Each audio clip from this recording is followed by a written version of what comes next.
Please make sure those are off. Now it's on. Why don't you put this one over on the table and then that Okay, thank you though. up here, though, it'll be easier to Appreciate move it. around. It should pick it up just fine. We'll bring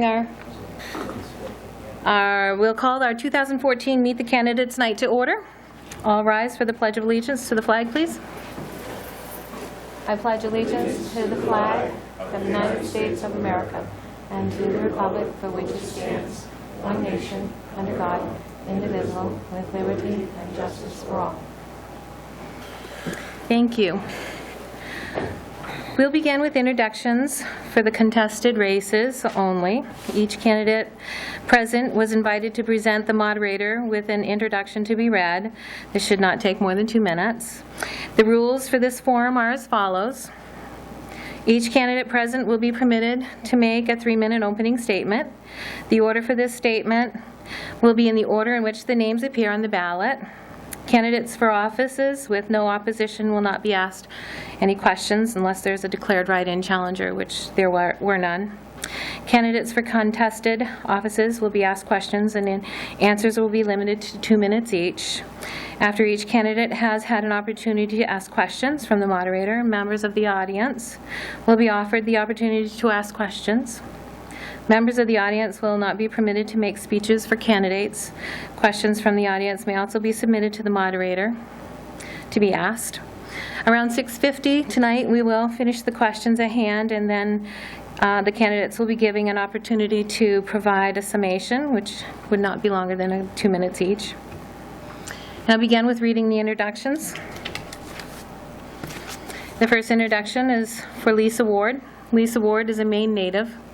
Her parents are from Lisbon and Lewiston. As a Navy brat, Lisa grew up in towns from Maine to California, but her parents settled in nearby Brunswick to be close to family. Lisa chose to live in Lisbon over a dozen years ago, at the time mainly because of the geographic location regarding jobs, but over time, her attachment with and dedication has made her call Lisbon home, where she was married to Mel in December of 2012. Lisa has worked in Lewiston as a consultant in the kitchen and bath industry for nearly a decade. But over the years, she has worked for both big business and small business, including a stint as her own boss of a small geographic design company. She enjoys her perennial gardens, her 2 cats, and her late life efforts to learn to play the bass guitar. She still reads real books and appreciates a good recipe. She is the volunteer coordinator for the Androscoggin County Community Emergency Response Team and is a member of the Lisbon Volunteers and Police Service. This is Lisa, our first candidate. Our second candidate, Dean Wiley. Willie. Is it Willie? Yep. Dean Willie. Hi, my name is Dean Willie, and I'm a candidate for the Lisbon Town Council. You may not readily recognize my name, but you may have noticed or benefited from groups that I have worked with. I'm a 14-year resident of Lisbon Falls. I have been a homeowner and taxpayer here in Lisbon for 11 years. I know firsthand the financial struggles of trying to raise a family in such a wonderful community, yet find it disheartening that our taxes continue to rise, but our roads and some of our infrastructure continue to crumble. My wife Jennifer and I are very active volunteers in Lisbon, whether it be working with Positive Change Lisbon, Lisbon Athletic Boosters, running the campaign for new public facilities that everyone can enjoy and use, or donating time at all 3 Lisbon schools. We enjoy giving our time to our adopted town that has offered us so much opportunity. Jennifer and I have 3 children, Jeff, Anna, and Emma, who have grown up in our magnificent town and continue to attend Lisbon's wonderful schools. I am a Navy veteran of the first Gulf War. Currently, I am a system integration analyst contracted to CMP, working on the implementation of the smart grid here in Maine. I believe my diverse education, work, and life experience, and my tremendous passion for promoting and improving our town has given me a unique set of skills, which I believe will help improve our town. And our last candidate is Dale, down the end, Dale Crafts. I have lived in Lisbon my whole life. I've been homeschooled for 4 years. I currently work for my stepfather doing construction.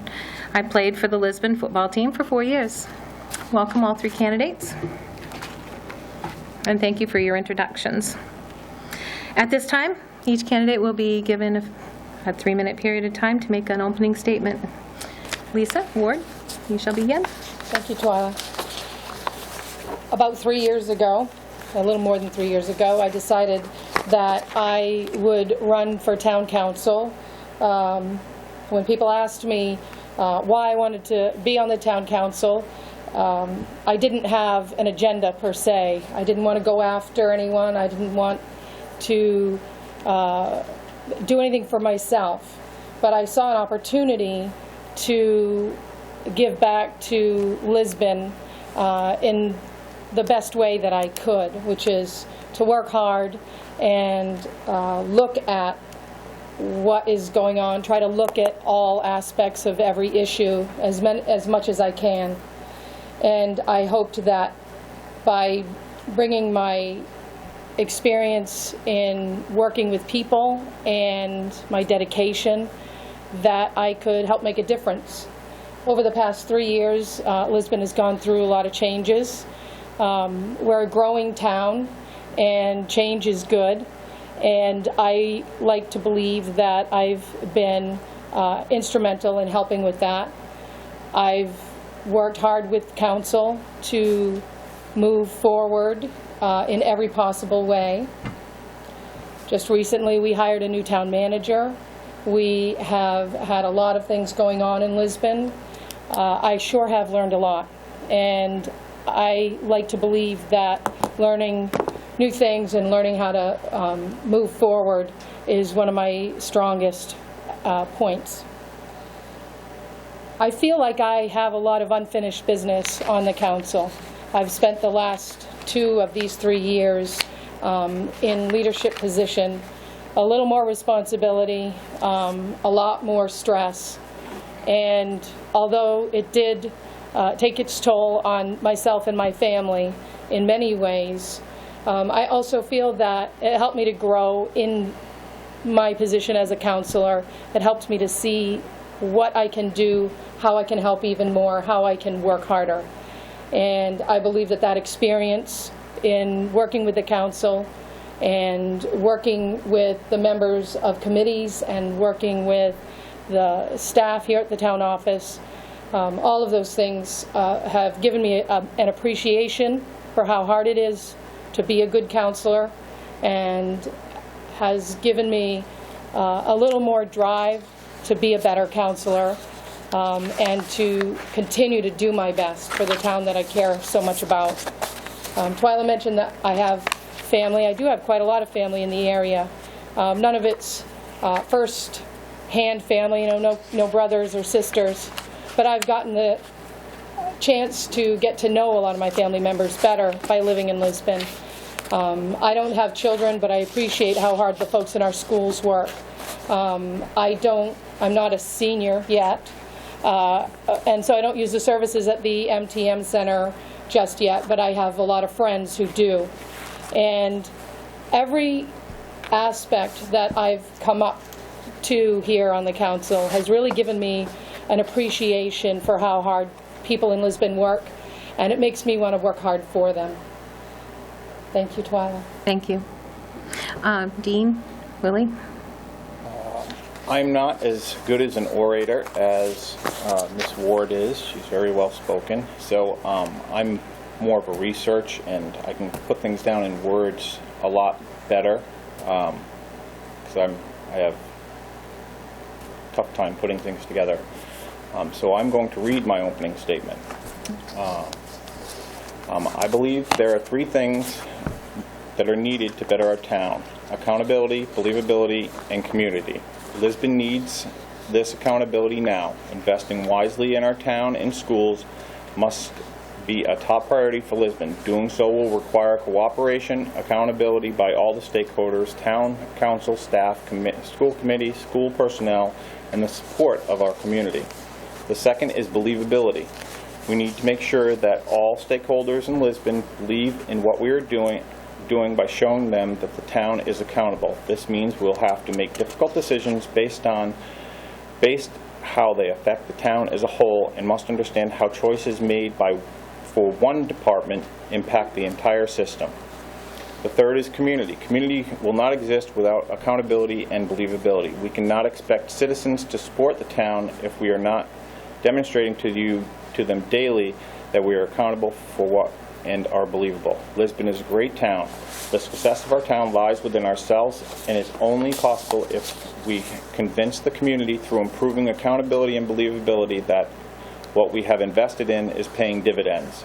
I believe that the town must work harder to ensure we are frugal and should consistently see a return on investment.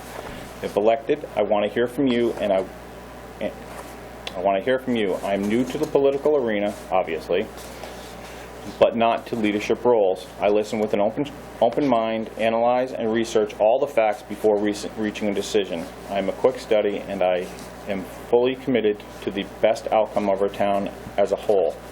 With your support, I will help implement fiscal policies that continue to enhance our Lisbon experience. I will persistently work to make the town of Lisbon a standard bearer for great business-friendly, fiscal, responsible towns.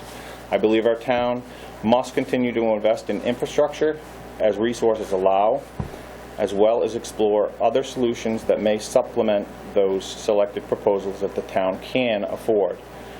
An important part of the solution is making sure that we choose the most appropriate, cost-effective solutions and fulfill them efficiently in our town. I strongly believe that good schools are the heart of a healthy community. As someone with children in the Lisbon school system, I have worked hard and am dedicated to help counselors better understand that. Through its budgetary oversight responsibilities, the town council has responsibility to our schools. I have also argued that providing a better educational experience and facilities for our community requires more teamwork between the town council, school department, and other groups. Thank you. Dale Crafts? Sorry for bloviating. Well, as you all can tell from my introduction, I don't have as much life experience as these two, but I do have an agenda, and I was taught by very positive influences in my life, my father and family and friends, to seek out the best interest for people and for the town. And I've been taught to be selfless and to always consider people's feelings. And being homeschooled, it gave me, my parents giving me an opportunity to prove to them that I can be homeschooled and I can self-educate myself and dig in deeper into history and the great men of this country and past and present, and it's inspired me to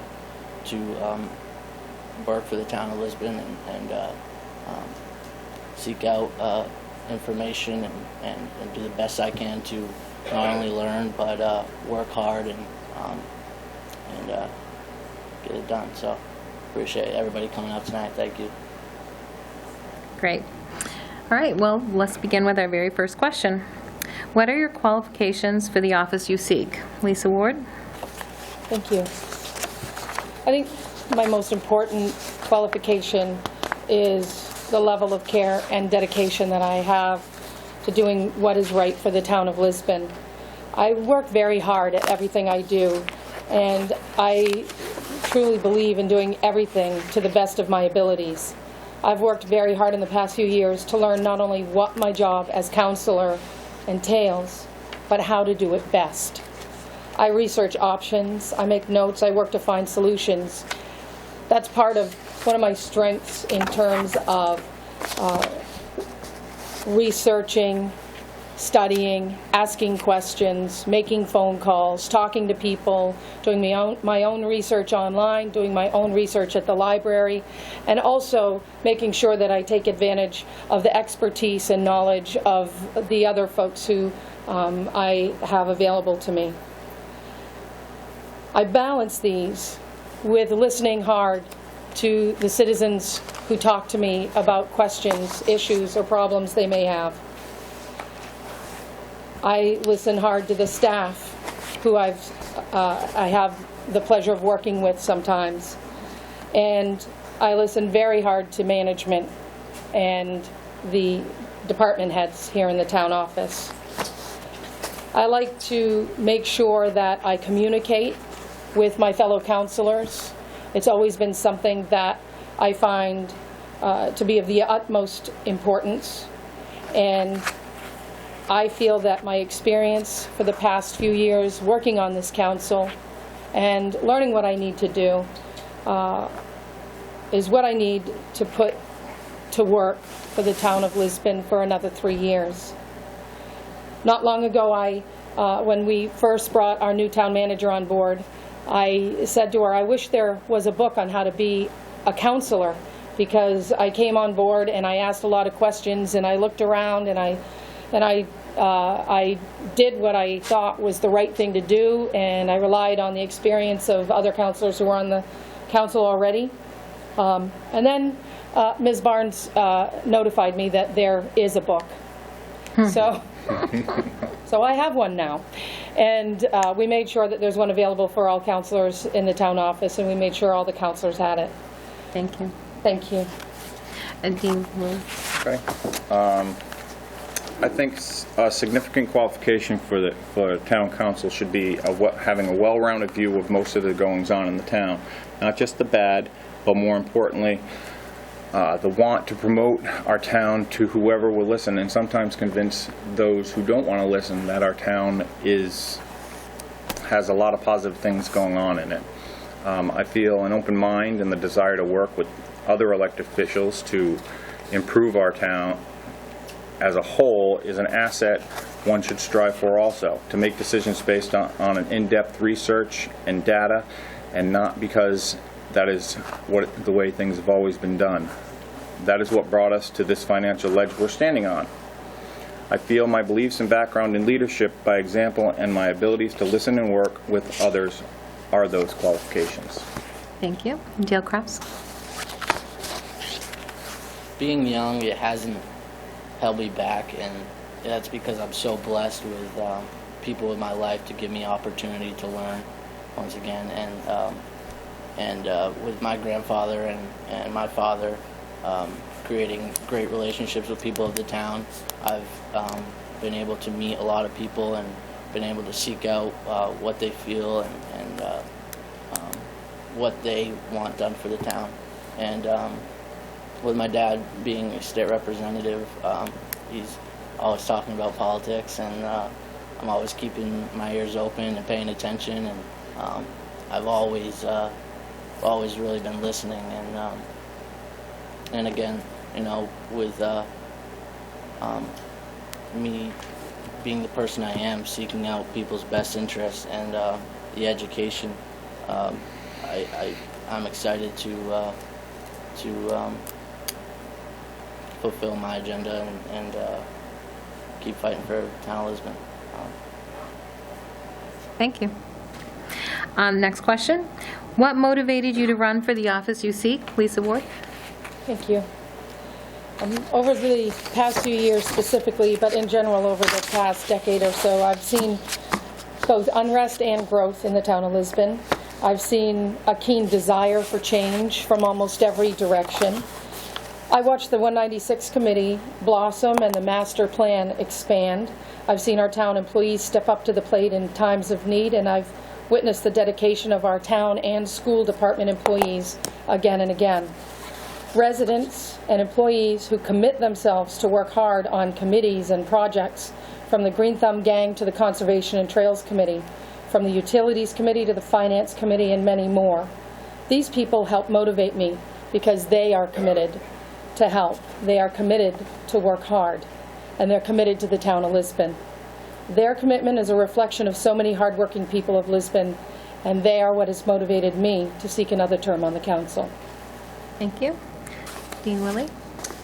The town council service is a privilege, and councils should be regarded as servants to the public.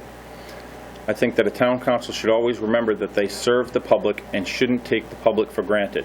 Elected officials need to take note when citizens speak during open meetings. Councils should Also, go out of their way to attend, be cognizant, and amiably work with other elected committees and boards in our town. Additionally, the town should recognize that the internet, blogs, email, and social networking is an increasingly effective method to communicate with people. Conversely, the town should support citizens' efforts to retrieve honest, prompt, and complete responses from representatives of the town.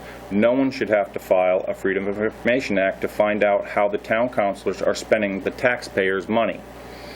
What motivated me to run for town council is that I see as a need for improvement to these things and the desire to give back to Lisbon. Thank you. Dale Cross? I look at my future generation and the issues facing our country now, and I see opportunity still in kids to be able to create jobs in Lisbon and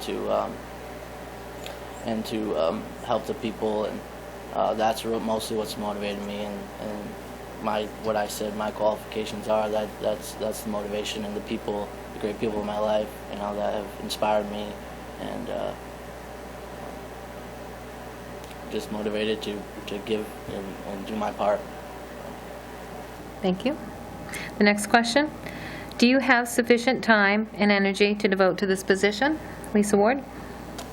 I have found that it does take a lot of time and energy to do a good job on the council.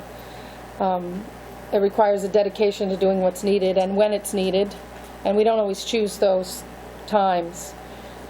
I've learned to balance my work on the council with my home life, my volunteer work, and my career, and I feel that I have a good balance in all of those. Thank you. Dean Willey? Obviously, I wouldn't have run if I didn't think I had time, but I'm going to say, of course, improving our town is very important to me, and I will be available as often as needed to improve our town's future, its infrastructure, and financial standing. I will dedicate a great deal of time to research all subject matter, particularly financial, and will not vote for anything that is in any way vague, incomplete, seems to be rushed through, or put off until the last minute when the issue inevitably becomes urgent without the complete vetting of the matter at hand. Thank you. And Dale Cross? I'm motivated to be able to put in as much time as I can. I'm young and single, and I've been really looking forward to this opportunity for a long time. So I'm definitely going to do my best ability. And Thank you. And the next question is, with 1 or 2 meetings a month, all boards are limited in what they can do. How does or should the board decide what's most important? Lisa Ward? This question made me smile because I wish we only had 1 or 2 meetings a month. But the council has a commitment to the budget first and foremost. This creates the imperative to serve our taxpayers to the best of our abilities, and this is always in the back of our minds. The decision regarding importance is the duty of the chair of the council. It was myself this past year, but I served under another chair for 2 years. That chair relies on the input of the individual councilors to make those decisions. The manager has input, and the communication among council members and the chair are the best way to keep matters of importance at the forefront of council consideration. So I would say communication and keeping our eye on the ball, making sure the budget is always at the forefront of our consideration. Thank you. And Dean Willey? What's important to the council is what's important to the people of Lisbon. At this time, I think, besides real emergencies, what's important is anything that will lower the tax burden on the people of Lisbon, especially for our most vulnerable, or that which will improve the lives of those living in Lisbon. Everything should be on the table. Everything. Every subject should be researched, justified, and seriously discussed as if it were under a microscope. The way to decide what is important, in my opinion, is what affects the citizenry the most at that time. Thank you. And Dale Cross? like they said, the citizens were the most important and what we get done. I think that reaching out and really communicating, like Lisa said, is the most important part, and what we can do, and putting our time and our energy into it, and working hard for what we feel is right and sticking to it. Thank you. And the next question. Think of an issue facing Lisbon that you care about. Do you have a positive solution you want to bring forth? Lisa Ward? There are a lot of individual issues, and they change over time. A lot of them are the same. A lot of them change their face, but they're the same issues. But when I read this question, I thought of a question that we began to investigate during budget season this past year. I've long felt that our solid waste methods could be improved, and have had the opportunity to begin a process to look into what we can do to improve Lisbon. Recycling in the 21st century has evolved to a cost, waste, and profit discussion that the town of Lisbon is more than ready to have. We have room to improve in the area, to save tax dollars, and to increase revenues, and we need to take a serious look at it. We can help make Lisbon a healthier and wealthier place to live, more beautiful and more profitable on top of it all, if we're willing to put in the effort, and I am. Thank you. Dean Willie? I agree with Lisa Ward on that one, by the way. I think we should do a pay for play, if you will, pay as you throw. But my opinion is the infrastructure and financial stability. Since 2008, the town's budget has consistently increased. Our taxes and fees are always rising. With that, our roads continue to crumble, and our buildings are in serious need of updating. For the most part, we are not getting a discernible return on investment. I believe that the town must work harder to ensure that we are frugal and should consistently see a benefit. Outside of contractual obligations, infrastructure improvements, becoming fiscally sound, and getting a handle on our financial outlook, I feel the goal every year should be a flat budget. Primarily, we should capitalize more in various town departments, such as economic development and public works. I continue to feel strongly that the town's budget was disproportionate, and excessive funds from some departments should have been applied to improve roads and infrastructure. Thank you. And Teal Cross? Housing in Lisbon has been a huge issue with people's taxes and how high taxes are. It doesn't make Lisbon an attractive place to build. It doesn't make it attractive for new home buyers. With taxes being so high, it's bringing down value on our houses, and I think that is one of the most important issues that we need to nail down. We need to cut the taxes and make Lisbon a more attractive place. Thank you. At this time, we'll entertain questions from the audience. Remember, questions must be able to be stated within 1 minute. Answers will be limited to 2 minutes. Like before, members of the audience will not be permitted to make speeches for candidates. Do we have any questions from the audience?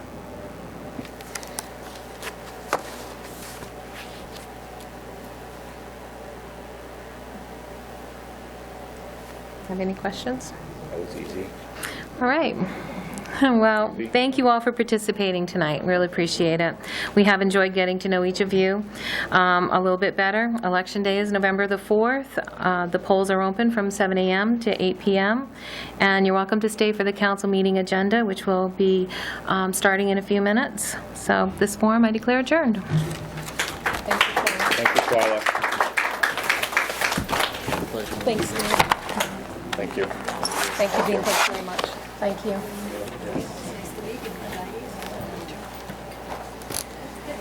Thank you for your service, Squid. I haven't been called that in years.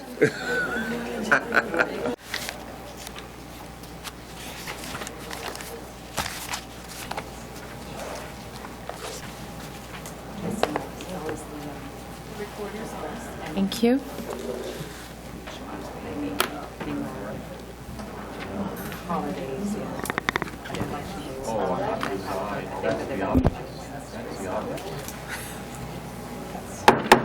I'll call this meeting to order. Roll call, please, Twyla. Counselor Garrison, do you know if he's going to be He's excused. excused? Okay. Counselor Lund? Here.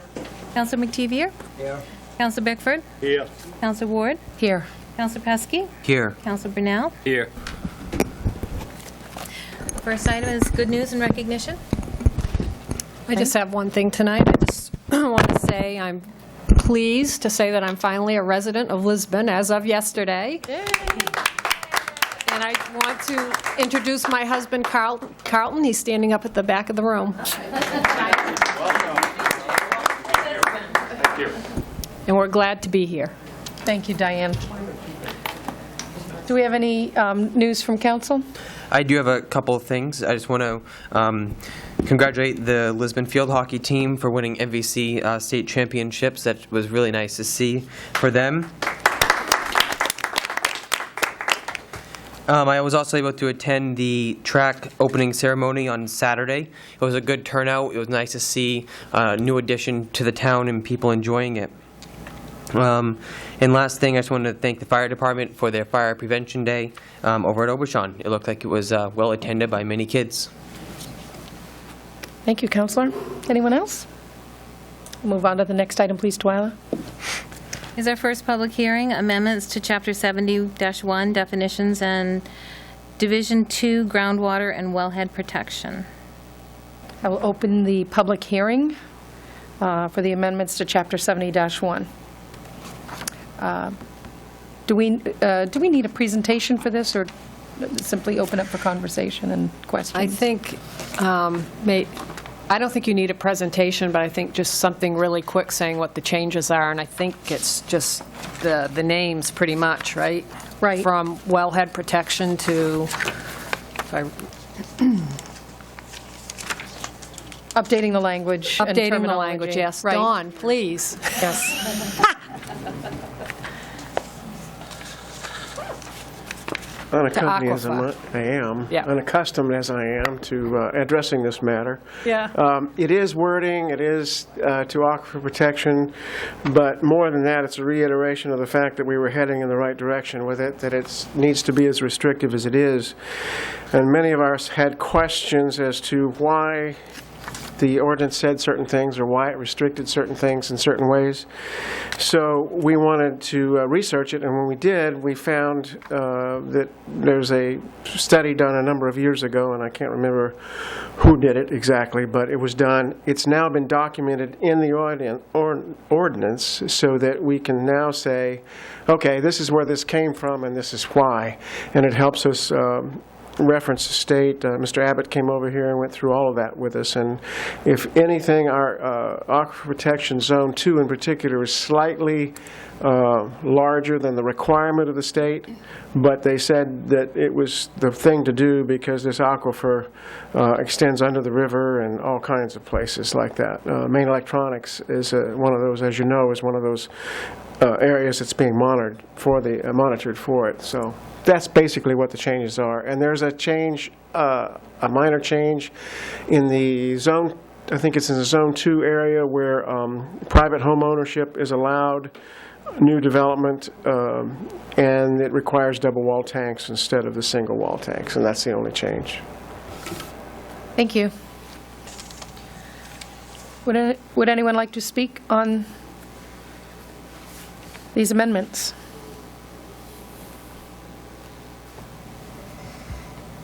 Okay, I'll close this hearing. The next item, please, Twyla. Is the amendment for Chapter 70 zoning ordinance Division 5 signs. Okay. And for this, I think we have Amanda. Right, this is the zoning part, and I believe that's removing the sign language. No, removing the sign language because it's going to be in its own ordinance, is that correct? I got that one right. Waiting for Amanda, who's somewhere. I think she's making some copies for the audience and council, some information. So we'll just wait a moment. I think she should be right back. In the meantime, I wanted to look back at, I brought my notes from the last meeting on things that we had discussed, and I think most of the language was mostly new language. Some old language was removed, and a lot of new language was added, just to make the sign ordinance more specific. We had a lot of discussion on individual sections on temporary signs, and I think a lot of the discussion focused on the areas where temporary signs would or would not be allowed. While we're waiting for Amanda, I can open the hearing to if there's anyone who has any questions or anything they'd like to say before we get started with. Amanda can add her information when she comes back. Is she coming? All right. I tried to stall as long as I could. Sorry, I didn't realize I was going to come up so quickly. The copies are on their way. So I don't know what you guys just talked about, but Nothing. we had a, after the last meeting, the planning board talked with some people about just having a workshop, kind of informal workshop, to talk about both sides, you know, from the nonprofit and community events people, as well as the Green Thumb. And we had, I think, probably a fairly productive meeting. It's hard because there's, you know, it's not easy to meet everybody's needs, but we wanted to kind of offer up some suggestions on how we think we might be coming up in a middle ground. And this isn't really technically officially from the planning board, but we'll call it sponsored by the planning board. So what we came up with, and I'll hand out, we made some modifications under the temporary signs, mostly because that's been kind of the issue that we've been dealing with Parks and Gardens, and we kind of did some clarification. We took out, one thing you'll probably notice right away is we took out the Moxie Festival exemption. Instead of that, we want to just have all community nonprofit signage be under the same umbrella, Moxie or anything else. So we kept that there on the Parks and Gardens properties, the town-owned properties, that there won't be any advertising for businesses in any gardens. And that there should be no signs placed in the right-of-ways except for as allowed under the state rules, and that does include, of course, the political signs. So we're not touching stuff. We're trying not to have stuff in the right-of-way, but we're basically saying that the state rules are governing, and the political signs would stay. So. So again, the focus is for anything that's on the actual town property, the Parks and Gardens property, not in the right-of-way. And we kind of came to a middle ground where the Parks and Gardens, especially gateways, at the gateway signs and at Gazebo Park, on 196 corridor were the ones of most concern to kind of really maintain that visual character. So we tried to structure it a little more around that there shouldn't be signs in those, and it's not that it's totally not allowed, but we want to set through the planning board a certain criteria. If you were going to have something, you have to meet these criteria. Some of them will be the design standards, but that would be something that the town manager can then kind of be the go-to person, but the planning board would have a process that would be approved by the council, and by which, you know, if there are going to be signs, it's going to go through this process to allow them.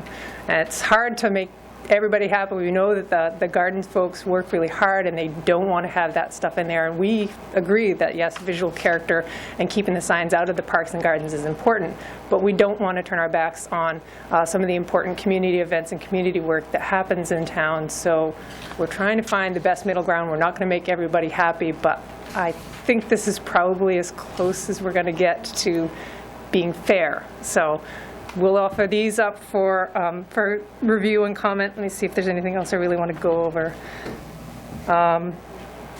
Again, if you look on page 15 there, the section B, it kind of talks a little about the intent behind, if, you know, when signs are allowed, that there's going to be establishment of criteria, and we want to keep emphasizing that the intent is to keep those parks and gardens, especially at the gateways and on 196, beautiful. We want to make sure that these are recognized not as a place where the signs go, but as a place where the gardens are and where people feel like they're coming into a nice place. It's welcome to Lisbon. So that is, I think I'm going to skip over most of it. We want to put together an actual form for if there's going to be any sign on a park or garden that's on 196. And I think A covers on that page 15, A covers parks and gardens properties that aren't on 196. We're pretty much saying those are fine. That's not as much of a contentious issue as we're understanding it. We want to keep that. We put in a 2-week duration. Mostly all the other temporary signs are 90 days, which is more than you probably need for the other parks events. And then the other things you'll see in the highlighted sections are mostly cleaning up related things. There's a section on page 16 about community charitable nonprofit signs. We want to make sure that was being consistent with these changes. Also, we talked about banners, the idea of making sure that those overhead banners that might be put up over the street, that those were properly allowed for here. So it was mostly in that temporary sign section, and the changes that were kind of put together came as a result of that discussion with as many sides of the issue as we could get. So I'm happy to take questions or just let you keep taking comments here. So. I have a quick question. The pages that you gave us just now, which, because the pages on the original reading weren't numbered, It's the, how does it correlate? I don't have that one in front of me. The temporary sign section, what is it? Page 57. Okay. Section 70-720. It's basically most of that section, Okay. if that helps direct you where it was. And you would see the same under the temporary signs under location and placement. I think it would be E, was where we already had something in there for parks and gardens, and that was the main change, was under that item.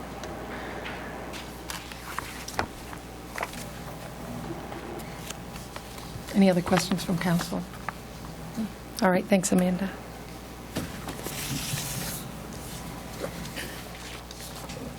Are there any folks in the audience who would like to speak on this?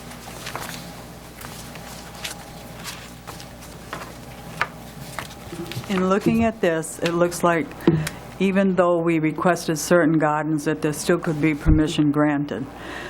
I'm going to state that I think this request from the people that work on the gardens is as simple as going to a basic tenet that we in America live by. Do unto others as you would have them do unto you. We are looking to keep these places beautiful without signage. There are plenty of places to put signs. I would say to Mr. Bickford, he saw the sign that I took off that was put right beside the gazebo by a church. I'm not going to mention the church, but it was a church event going on. It was still there 24 hours after the event. There were two huge signs. One was at the gazebo, and the other one was down by the old Holy Family Church. Huge. I couldn't even fit it in my trunk. It was all in tatters. It looked awful. And the other question I would have for you is the people that volunteer in the gardens, would you have a list of them and allow us to remove tattered signs when they're there and they're not supposed to be, instead of waiting for the entire weekend for someone who's a paid person by the town? Just because we're volunteers, we're doing the work, and we'd like to have the permission to remove those signs as we see fit, because we'll know when this is all settled what can and cannot be there. And I'd appreciate that, too, because that would help us. When we have to leave a sign up all weekend that's all tattered and torn and ugly looking, it doesn't do much for our town. Thank you. Thank you, Faye.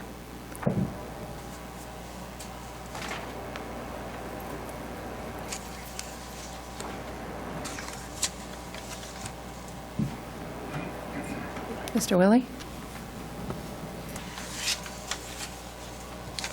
Dean Willie, Lisbon Falls. I had a question about signs on telephone poles and other posts, like yard sales and things like that. How are those dealt with? Because people leave those things up all the time, and to me, it looks like garbage, and it makes the town look like garbage. I don't mind, to me, if, say, which recently happened, the cheerleaders put up football things. They're going to take them down on the poles. I know the law says, or the rule says, that they shouldn't be attaching anything to a public pole, but especially when you have a yard sale and it tells you the address of the people, get the sign and go to the person's house and tell them that that's not okay. I mean, I know it'll be a lot of man hours, but if you do it once or twice, nobody's going to do it anymore, especially leaving them up. I don't mind them attaching them there, but take them down. Diane, I think, thank you, Mr. Willie. Did you want to respond to that, or? I don't think us as a town has any jurisdiction over what goes on those telephone poles, because we don't own the poles. I think that's right. And I think I asked Dennis about this a little while back, and I think in terms of enforcement, that it's more a matter of his picking his battles. When I was putting up signs for promoting the gym and the track, I discussed putting signs on telephone poles, and I looked up the laws and everything else. You're not supposed to attach anything to a pole. Right. Nothing.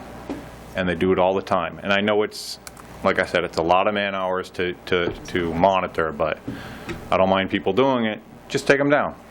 That's all. I know, they do look bad, and I've taken old ones that are, it's obvious that they aren't any good off the pole near my house, so just because it looks bad. Thank you, Mr. Willie.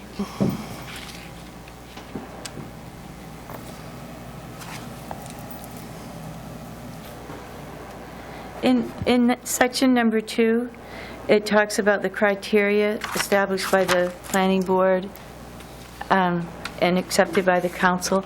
Is there a list of those criteria, or are they throughout these?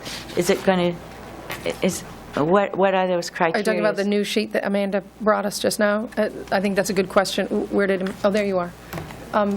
Can you repeat your question, Verla? Well, the criteria that will be set by the planning board and accepted by town council, what are those criteria? Has that already been established? Is that going to be established at a later date? We have not resolved that yet. We do need a little more time to work through those criteria. We want to, again, take into account the factors that everybody's put in. I think time and duration, determining is it really needed versus do you have you looked at a better alternative location, design of the sign, size of the sign. And there are some existing regulations on temporary signs, but this will clearly need to have more specific criteria to make sure that we're following the intent. And that's, we want to be able to spend a little more time on it. So until we get the form and that criteria put together, we probably wouldn't be seeing any signs allowed until we know what that is. So, is that something that we need to put in this ordinance? I mean, I know this is the second reading, so if there's something more that we have to do before we can accept it, and I'm wondering. In terms of this, I think what this allows for is that process and that policy to be separate from the sign ordinance. Okay. Because it's related to how the town specifically deals with signage on its property. Gotcha. So that, I think that gives us some flexibility. The planning board can put that together and have a workshop or hearing, they work with staff and figure that out, and then bring it back and say, this is what we've come up with, and get that criteria. And that would be sort of reviewed annually too. So it ties it a little bit more to policy for how the town deals with its properties rather than enforcement of signage, which is for the most part, on a private land that this ordinance is dealing with. So. Okay. Mr. Fellows, did you have? In that same regard, the application process, has to be developed by the planning board, and I think, in speaking for the planning board, that we would solicit or want to solicit those people who are interested in making comments, or at least reviewing it, and maybe in we haven't decided what format yet, but in front of the planning board, because if the planning board has to develop this thing, we need input.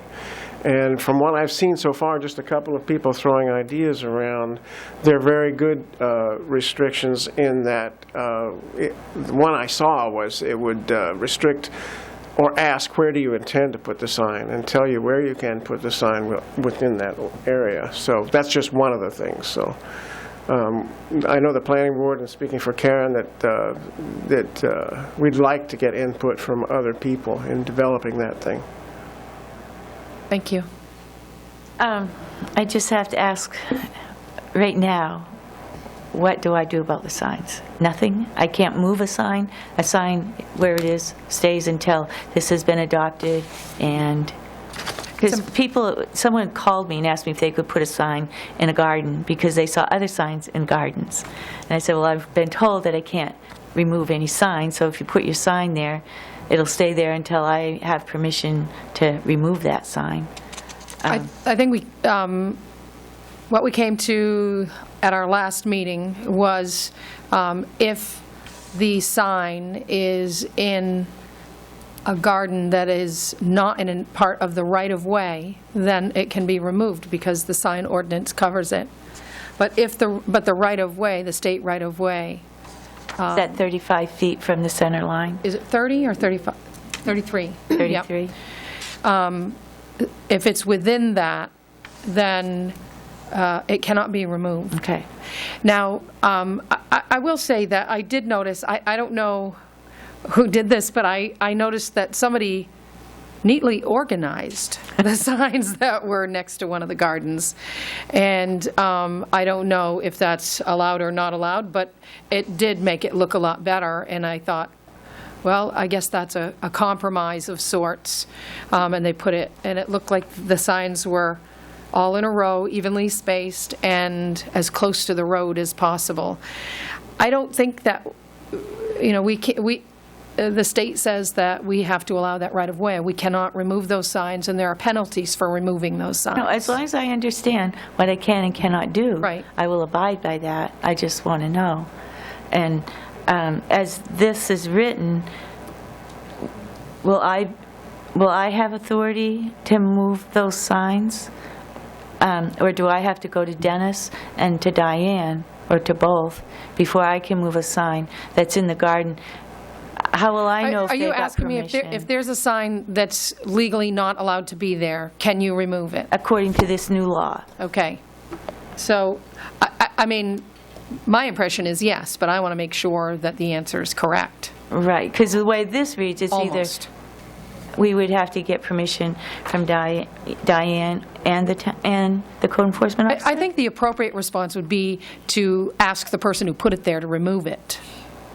But that's not always possible. They don't put who they are or... No, but, right, but I don't have the authority to go and ask that. According to this, I wouldn't have the authority to go and ask that I think person. Amanda's itching to answer for you. I'm not trying to be difficult. I just want to understand. I know, you just want to get those signs out of your garden. I know it. And legally, and I want to understand what I can and can't do. Right. And what this allows for is for temporary signs, it can be removed by another town employee after checking with the code enforcement officer. Basically, it still has to kind of technically go through Dennis. So if you ask Dennis, say there's a sign, it doesn't meet, it's not authorized, can I take it down? I'm pretty sure we left that in there. So for temporary signs. So, but we do have to still, and we talked about, and we know that the garden folks want to be able to remove signs, but in terms of enforcement, it's really more appropriate for town staff or police to be the removers unless you actually ask whoever put it up and they remove it. Just because you can, when you have volunteers enforcing what is technically under local ordinance, you can get into trouble. And it is much easier if the volunteers could do it, but it would be hard to sit here and say that's really okay. So it's not convenient, but probably the better course of action is to make it flexible, that a town employee could do it, and making sure they've conferred with code enforcement, or if it's things like the telephone pole issues, that Dennis says that's actually a police issue, because it's not governed by our ordinance, it's within the state right away, so that's where the enforcement really has to lie. I guess that answers my question. I have to ask Dennis or Diane. Yeah. So if it was on a weekend, wouldn't matter. Okay. Okay, and Well, it's not going to hurt anybody, it just looks really bad. I know. There was one more thing. Now I forgot. Well, we'll give some All other right. folks a chance to speak, and then we can come I know back what to it you. is. I just need to be in the loop so that I know if a sign has been approved, and I see it there, and nobody's told me, then I need to be We talked included. about that at our committee meeting, and once we have developed the criteria and somebody comes to us and wants to put a sign up, you'll get a copy of that as well. Okay. So, All yeah, right. you will be in the loop. We did Okay. discuss that. Okay, thank you. Thank you. Thank you, Verla. Mr. Fillmore? Larry Fillmore from Lisbon. If it's in the ordinance right now, it can be enforced. If it's in the changes that you're making tonight, and you approve tonight, Twyla, 21 days from today. Right. Once it's approved, then it goes into effect. And then she can make the decisions. But if you approve it tonight, she can't enforce anything until 21 days. Right. Thank you, Mr. Fillmore. Without breaking my neck.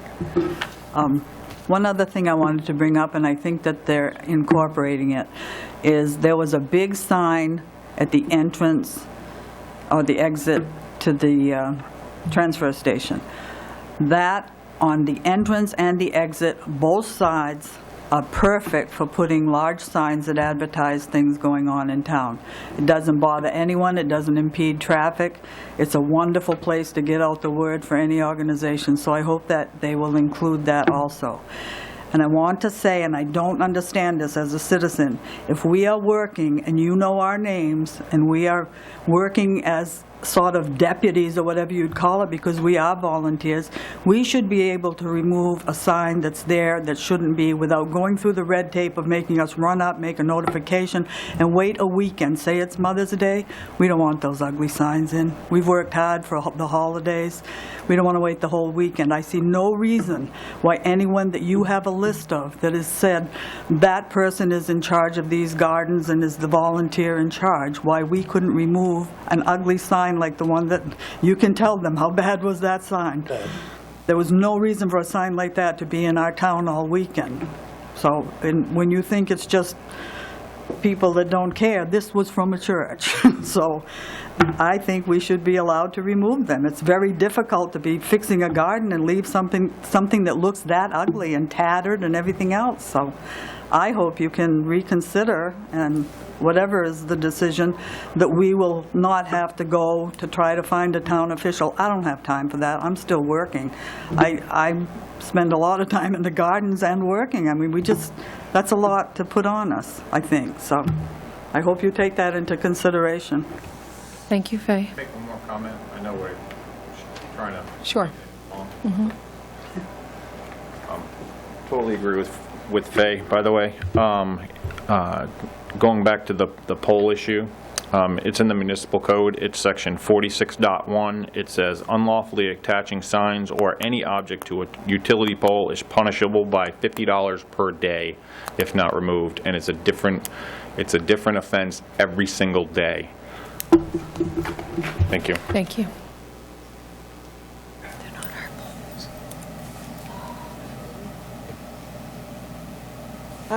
Mary Morgan Alexander, Lisbon. To append to Mr. Fillmore's remarks, if I remember the law correctly, if you vote on a new ordinance tonight and it goes into effect 21 days, the old ordinance stays in effect until such time as it's superseded by the new ordinance. So she still has the authority to deal with the signs, however the law says she should. Thank you.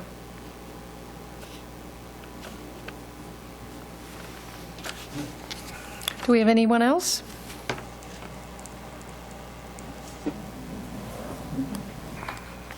Okay. Seeing none, I will close this hearing.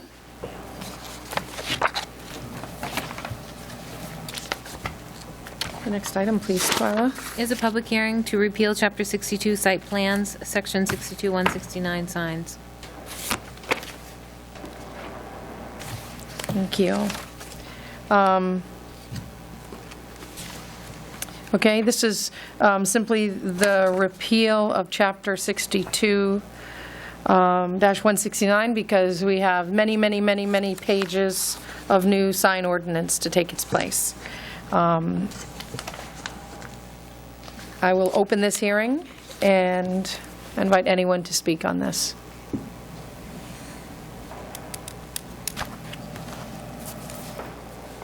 Okay. Seeing no one, we'll close this hearing. Move on to the next item, please, Twyla. Which is audience participation for agenda items. Those in the audience who wish to address the council may come forward at this time. Okay, do we have anyone who'd like to address the council?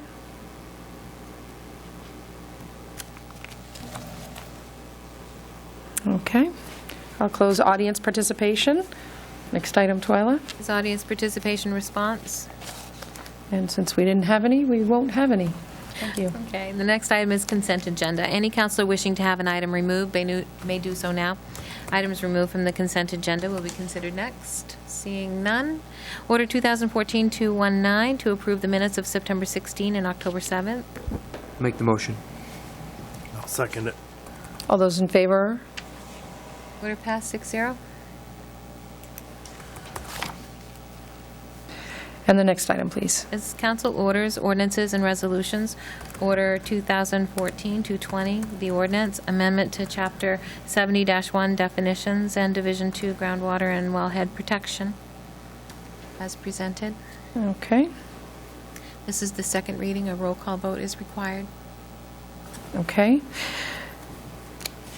We are looking for, we'll start with any discussion from council.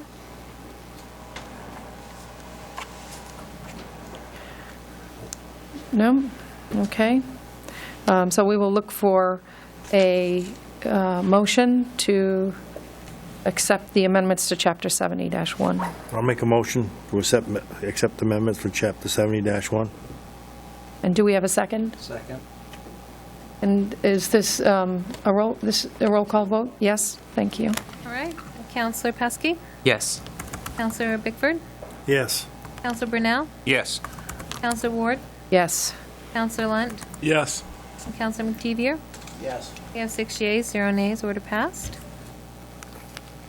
Thank you, Twyla. And the next item, please. Order 2014-221, ordinance to amend Chapter 70, zoning ordinance, Division 5, signs as presented. Okay. Do we have discussion from council? Any questions or? Are we going to adopt the new ones? Well, that's a good question. So we have in front of us the changes that the town planner brought us. And we have the original changes. Can I say something? Sure. I was at that meeting, and it was a very good and meaningful discussion. And Faye was there, and I thought it went very well, and what they brought up, it seemed to go pretty good. Everybody seemed to be in agreement. I don't know, with Faye wanting to have the people pull them out of the signs, I don't know if we can give that. I'll talk to you later after the meeting, Faye. But I think it ought to be adopted. Yeah, I'm not happy with the way it's written now, where everything has to go through the code enforcement office. I think that's a problem there. I think we need, I would propose a change that we'd add section number 5, which I just wrote out as the Parks Director shall be responsible for enforcing this ordinance within the limits of designated Town of Lisbon parks. I think that gives her authority to do that. I mean, if I came along to your house and put a sign on your lawn, you wouldn't wait for the code enforcement officer to come and get it. You'd just throw it in the trash yourself. And I don't see how it's any different for town property. That's, the Town of Lisbon is, property property owned by the people of the town, so I think the town has a right to say, get out of here with your signs. I would agree with that. Yep. On the face of it, it sounds like a good idea. What do you think, Diane? Yeah, as long as she's got, everything that she has to make that decision, and she might want to, talk to us about it before she just pulls a sign to make sure that it's there and it's there legally. That's the only thing. Well, I think, Yeah. if Verla feels that she's not 100% sure, then she can refer to the code enforcement officer herself. Right. Yeah, I suggest maybe, you get together with Douglas and Verla and, make sure she's briefed up on all the rules and laws of the state that pertain to that. So can you remind me, Mark, where in this, It's section 70-714, enforcement, penalties, and appeals. It's on page 47. and Yep, there's numbers 1, 2, 3, and 4. And I would just suggest add number 5, the Parks Director should be responsible for enforcing this ordinance within the limits of designated Town of Lisbon parks.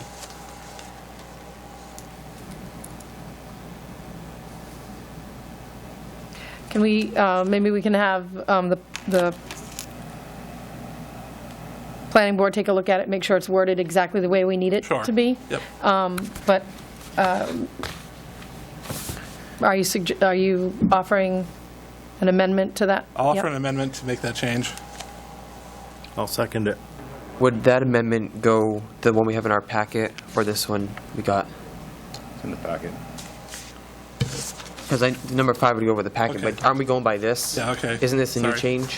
So that would be. Well, no, this is only, the new changes there that we have are only for the size, dimension, number of signs, which are, it's not the whole thing. Right, this is only a section of Okay. the larger portion that we had before. Right, that's page 57 is being superseded. I just have a question on that. I'm just, and maybe Dawn can help me out with this. As far as enforcement,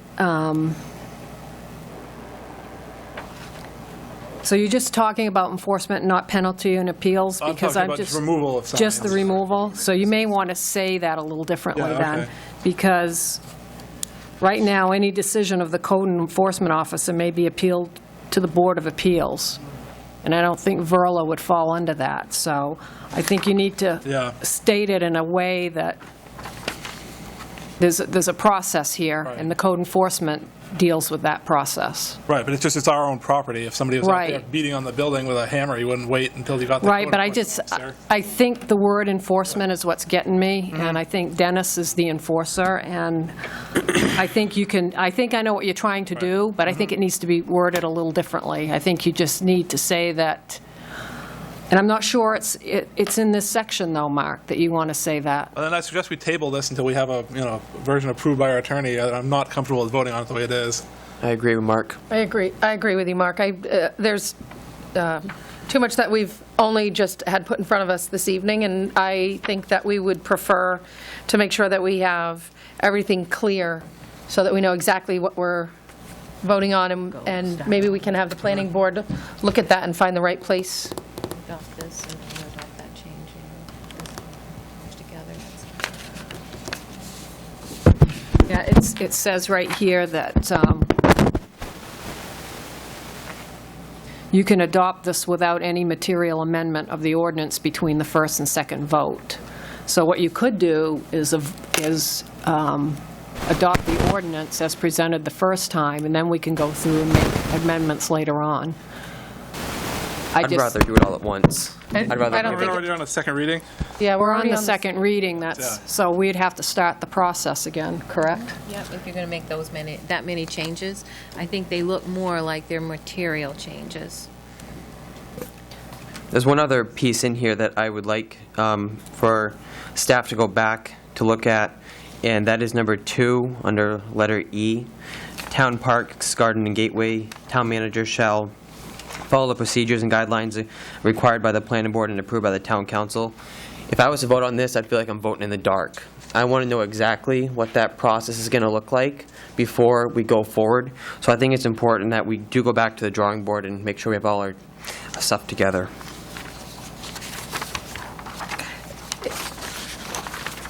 I think we have a general consensus. Do we need to have a vote? No? Can we table this? Can we do it as a first reading, and then it goes back, and we'll do another second reading next time?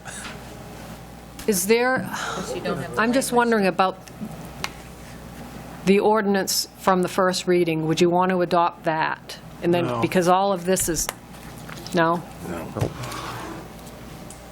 No, we had I don't feel comfortable going ahead like We that. had quite a few notes on the first reading, too, so I think Okay, that's, I don't think you need any action. then, yeah. then we no don't need any action. Okay, so I think what we would like is for the planning board to incorporate the newest changes. Don? Sure. Are you tabling it to go back to the planning board, or just tabling it for your action? Because if you're tabling it to go back to the planning board then has to start all over and go back to the hearing process as well. Do you want that? I don't think we want that. No, I mean, it's substantially the same document. No, we just want to make sure that the planning board has input on the language to make sure it's exactly what we want in there. Okay. I'm suggesting that perhaps staff could do it, planning staff could do it, and not the planning board. Okay. It would make it complicated. Right. Okay. Yep. All right. That's what I was worried about, that's why I wanted to, so that's fine, as long as they don't have to go through the process again. Yeah, we don't want to make them do Yeah. that. They've already, I think they've already done everything they need to do there. Okay.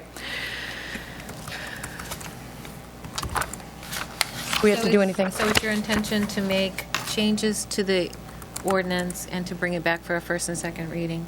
Yes. Okay. All right. I think we need to do that for clarification on the part of council, and make sure we know exactly what we're voting on. I mean, there's a lot of stuff here, and we don't want anything to fall between the cracks. So before we do that, there's just two things we need to deal with, is to find the appropriate place in the ordinance so that Verla will be able to remove the signs, Yes, and then get the criteria established. yes, Okay. Criteria for your approval. For the approval, yes. okay. Thank you. We don't need to vote on that, do we? No. Okay. So next item, please. Order 2014-222 to repeal Chapter 62 Site Plans, Section 62-169 Signs. This is a second reading. A roll call vote is required. Okay, this is the repeal of Chapter 62. I'd like to make a motion that we table this until we're ready with the other part too, because there's no reason to create a gap there where we don't have a sign ordinance at all. I'll second that motion. Do we need to vote? All those in favor? 6-0. Thank you. Order 2014-223, the Homeland Security Grant. Okay, Diane? Yeah, I have Chief Brooks and Chief Gallipo here to speak on their prospective areas of this grant, but we were awarded the grant, so now we just have to accept it. But they can talk to you about how they feel they might fill the gaps, because we didn't get the full funding. Okay. I think the police department has the largest gap. Thank you for being here, Chief.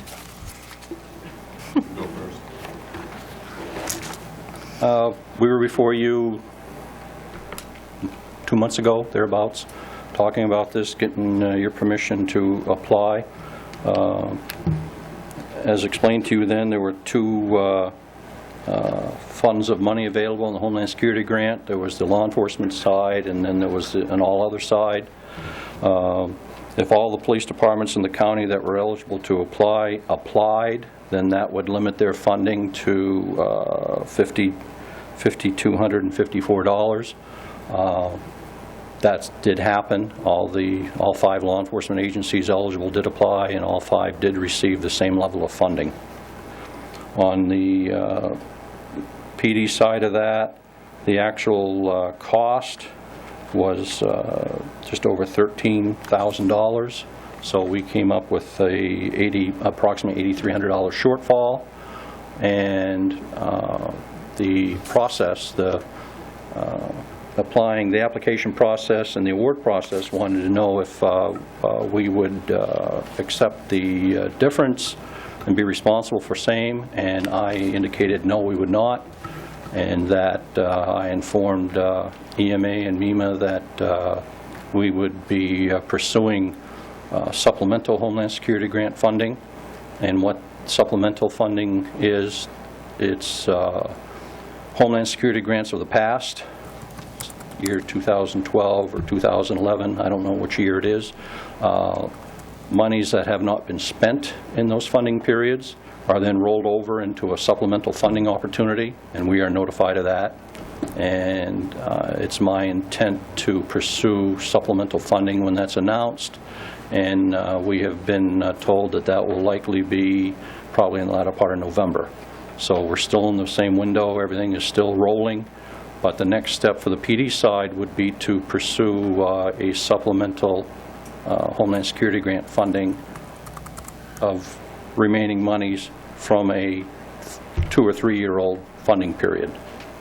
We've gone through this before. We had applied for 2010 supplemental funding, I think, a couple of years ago, and it's just part of the MEMA, FEMA, Homeland Security process. So we're not done. As it turned out on the fire side, and Sean can speak of that, but if you recall when I explained the whole process before, that I had concerns that there would be, might be a problem on the fire side as well, because they had a part of money, but there were over 40 entities that were eligible to apply for it. And fortunately for us, only 8 applications were received. So those 8 applicants were able to receive more money than they anticipated, which was great for the fire department. So with that said, that's the next process for me, but I think we need council okay for when we get notified of that supplemental funding opportunity, that council's okay with us applying for it. And personally, I'd rather do that now instead of having to come back in another 4 weeks or 2 weeks, whenever it is, to ask for that. You already know about it, and that's the process we're in. Okay. So what you'd want to do is, authorize accept the grant funds totaling $15,360.75, and authorize me to sign the MOU, and also authorize the police department to put in a grant for the supplemental funds if they become available. That way he won't have to come back to you at another meeting to do that. I'll make that motion. Second. Okay, motion is to authorize the receipt of the grant, authorize the town manager to sign for it, and authorize the chief of police to pursue additional grant monies. All those in favor? I have a couple questions. What does MOU stand for? Memorandum of Understanding. Memorandum of Understanding, okay. And then, so this is for portable radios in the voter system is that correct? Well, it's the voter system that incorporates a number of pieces of equipment. Okay. So I don't know of any portable radios that are in that. No, there's no portable radios in that. I thought that was part of what she sent out, because I put that in there. I put that as part of the summary. No. Or maybe. It enhances portable. Oh, that's probably where you got it. It'll enhance the Okay. portable radio coverage. Okay, all right. Okay, but with no actual portable radio equipment. Okay. So that takes care of one of the opportunities that I had written down. So the voter system is the only item that we're looking at here, but it still has a shortfall of the $8,200. So is there any sort of strings attached, for lack of better terms, to this pot of money that we, have received? Down the road, if we can't use it for our voter system, we have to give it back, or? Well, the funds that you're approving tonight have a 2-year window. Okay. They don't have to be expended until this time, 2016. So that also gives us the opportunity in that 2-year period to, if we had to, apply for other funding to make up the difference.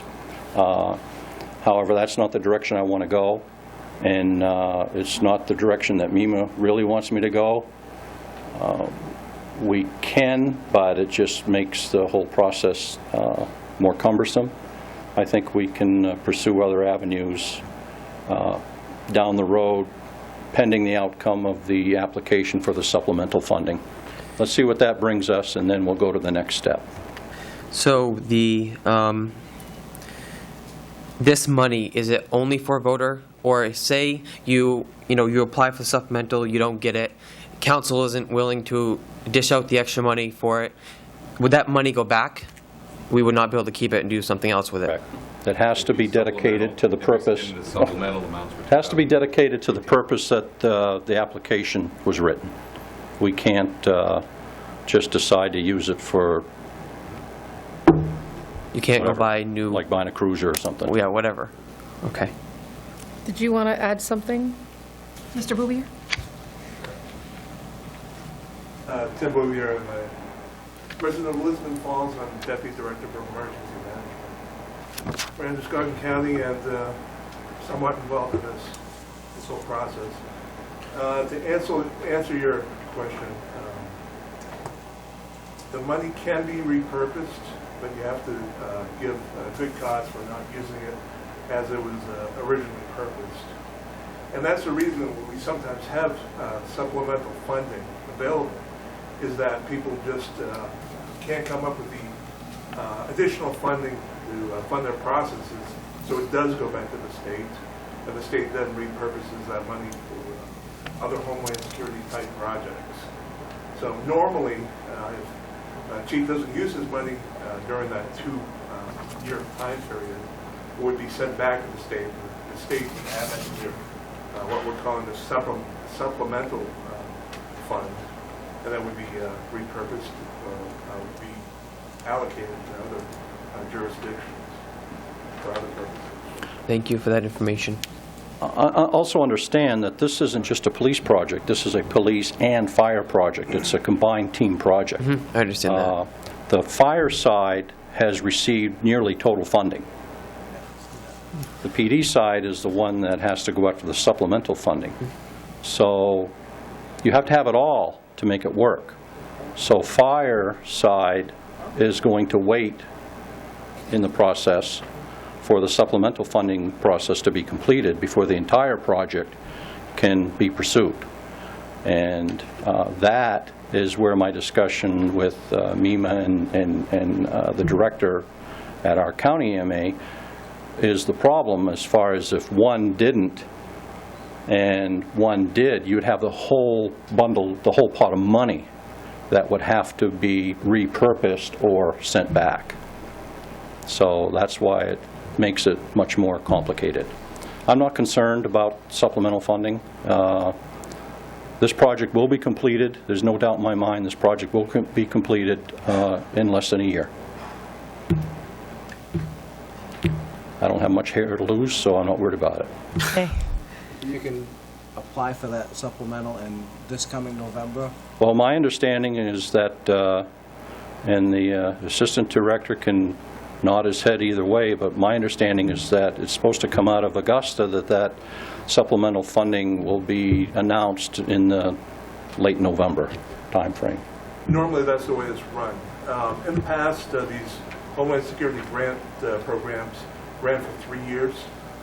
They cut it back to a 2-year time period beginning last year.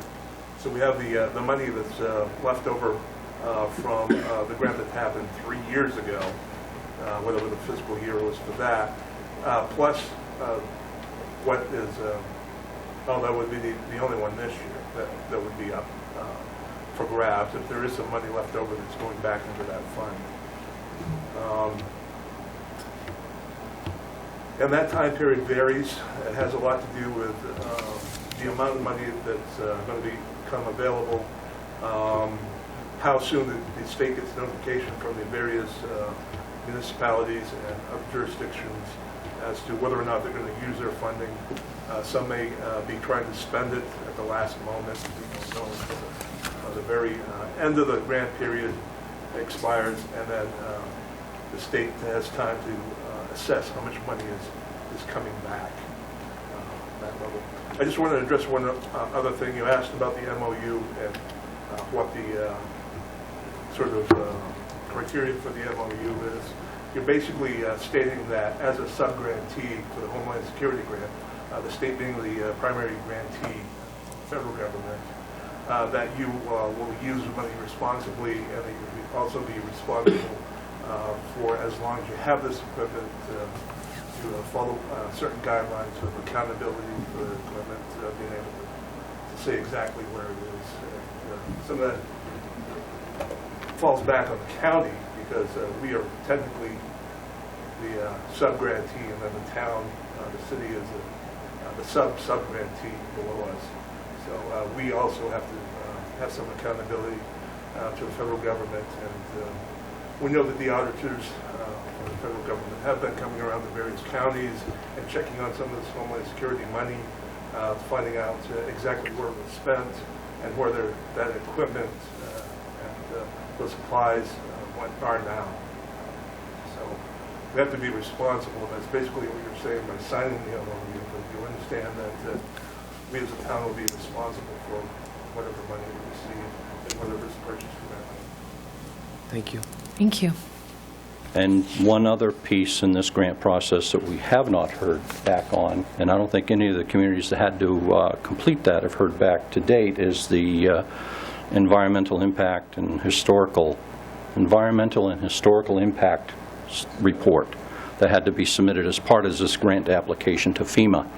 If you remember, we explained before, and Keith was here with us last time, that that document was sent to FEMA. Keith Ano completed that, and to date, I don't believe anybody has heard back, probably in the state. Nothing I'm aware of. Right.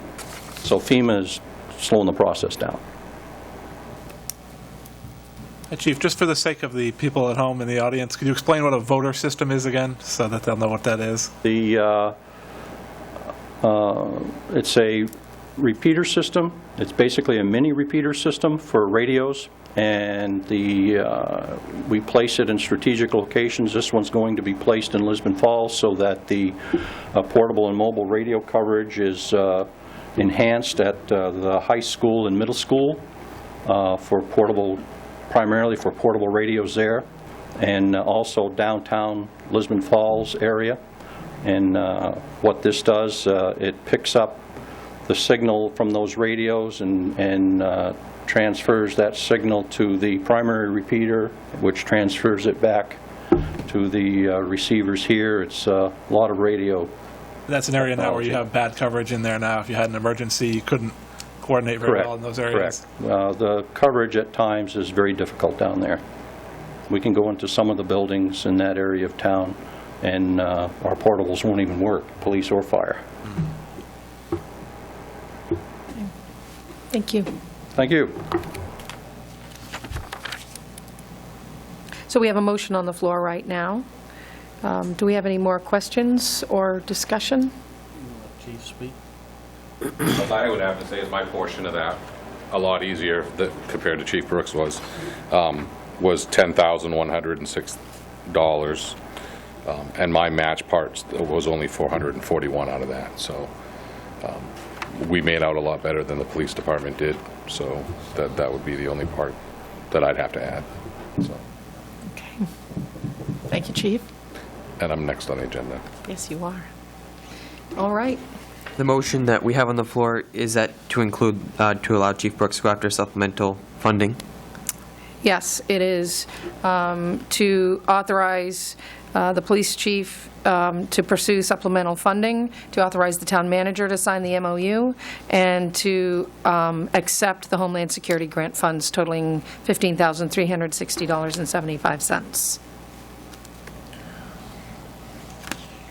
Okay. If we have no further discussion, all those in favor? We have 6 in favor, no one opposed. Order passed. Thank you. And the next item, Twyla? Order 2014-224, solicit bids for thermal imaging camera. Chief? I don't know what the town manager had actually written up for you, but I'm basically just to solicit. Yeah, no, it's just authorizing the fire department, the fire chief, to go out and solicit bids for the thermal imaging camera, and I also mentioned that it was damaged during the fire, Correct. and that we did receive a check from the insurance company, but now we need to do that, because it's quite an expensive piece of equipment, we need to go through the bid process. Okay, do we have any questions for the chief or the manager? Do you have any rough idea if this amount will cover it? I'm pretty sure it will. Okay. We currently we had three, excuse me, three in service, and this is the oldest camera that we actually had that was solicited by back in 2000, I believe, 1999 or 2000, by the Fire Auxiliary, actually raised funding to actually buy our first camera, along with, it was a match grant through the foundation in Gray that we got this camera for. So we've definitely got our work, our use out of it. It's a little bit older technology. So that's what happened when we basically, when it finally quit working, it's basically, they're not fixing it anymore. So insurance-wise, they did cover it. So we do have that money and funding available to go Nice new updated one.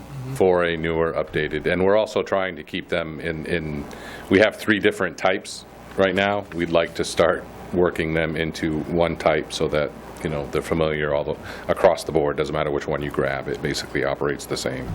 So, but Okay, so I'm looking for a motion to authorize the fire chief to solicit bids for a thermal imaging camera. I'll make the motion. I'll second it. And all those in favor? Order passed, 6-0. Thank you. Thank you, chief. The next item, please, Twyla. Order 2014-225, solicit bids for Beaver Park furnace. Okay. If you recall, we carried forward $11,535.04 from the fiscal year 14 budget, and we have that set aside in the Beaver Park furnace replacement. And Verla needs to go start the process so she can get the furnace. You want to say anything, Verla? And I don't know, you may want us to, when we do the bids for this, we can request a quote for number 2 heating fuel and propane, and see what we come in Yes, and get. Dennis has written up an RFP. So Beaver Park Cabin does not have a furnace. It's a wood stove. So, and we have a Rinnai heater upstairs. So, and we've, over the years, I teach reefs classes, sell reefs, and that's how most of this money has been acquired. So it's not coming from the taxpayers, and some of it is coming from the user fee funds that have been carried forward. So, and we've accumulated enough now, I think we can buy a furnace. And it would be very nice, because it's hard to leave in the winter time to go anywhere. I got to make sure the fires are going. So that was why I requested it. Okay. Thank you, Verla. So I am looking for a motion to authorize the Parks Director to solicit bids for a furnace installation in the Beaver Park cabin, and Diane to also solicit bids for the fuel. I'll make that motion. I'll second it. All those in favor? Order passed, 6-0. Next item, please. Order 2014-226, engineering bid award. We received 4 bids for engineering and technical service. Last week, we interviewed all 4 Woodard and Curran, CV and Mahar engineers, Brighton Pierce, and Alver Associates. Ryan and Steve and Tracy and myself, we all participated in interviewing everybody. And everybody, I just want to say that all 4 are very, very qualified to do the work. They're excellent firms. They just do a great job statewide. But overall, we felt Alver was more well-rounded for what we need for the technical assistance, and their pricing was very, very competitive. The pricing was a little bit better than the other 3. I've had experience with Alver for the last 7 years working in Calais, and they've done everything that we would want to have them do here. They did the technical assistance for drainage, engineering and designing. They did a lot of projects for us on our sewer. They actually run the sewer department, and they run the water department, so they were very successful in obtaining grants for us, and they're very, very their reputation is just outstanding as far as on the state level with the CDBG and also DEP. They've been a champion for the towns, and I can just attest to it in the last 7 years, and I would be happy to work with them here in Lisbon. And Mandy Ulver is here in the audience, and if you have any questions for her. Do we have any questions for the? I don't have any questions for Mandy, but I am a little concerned with voting on this tonight this way. I didn't see information in the packet with any letters that come from the 4 firms. I also don't see anything on pricing here. So I would like to table this until more information can be provided. I do want to say that some of the pricing we did receive said it was confidential, so I would have to check with everybody, to see if we can let that out to the public. If they want the bid, they'll release it. Okay. That's what I think. Any other input from council? I'm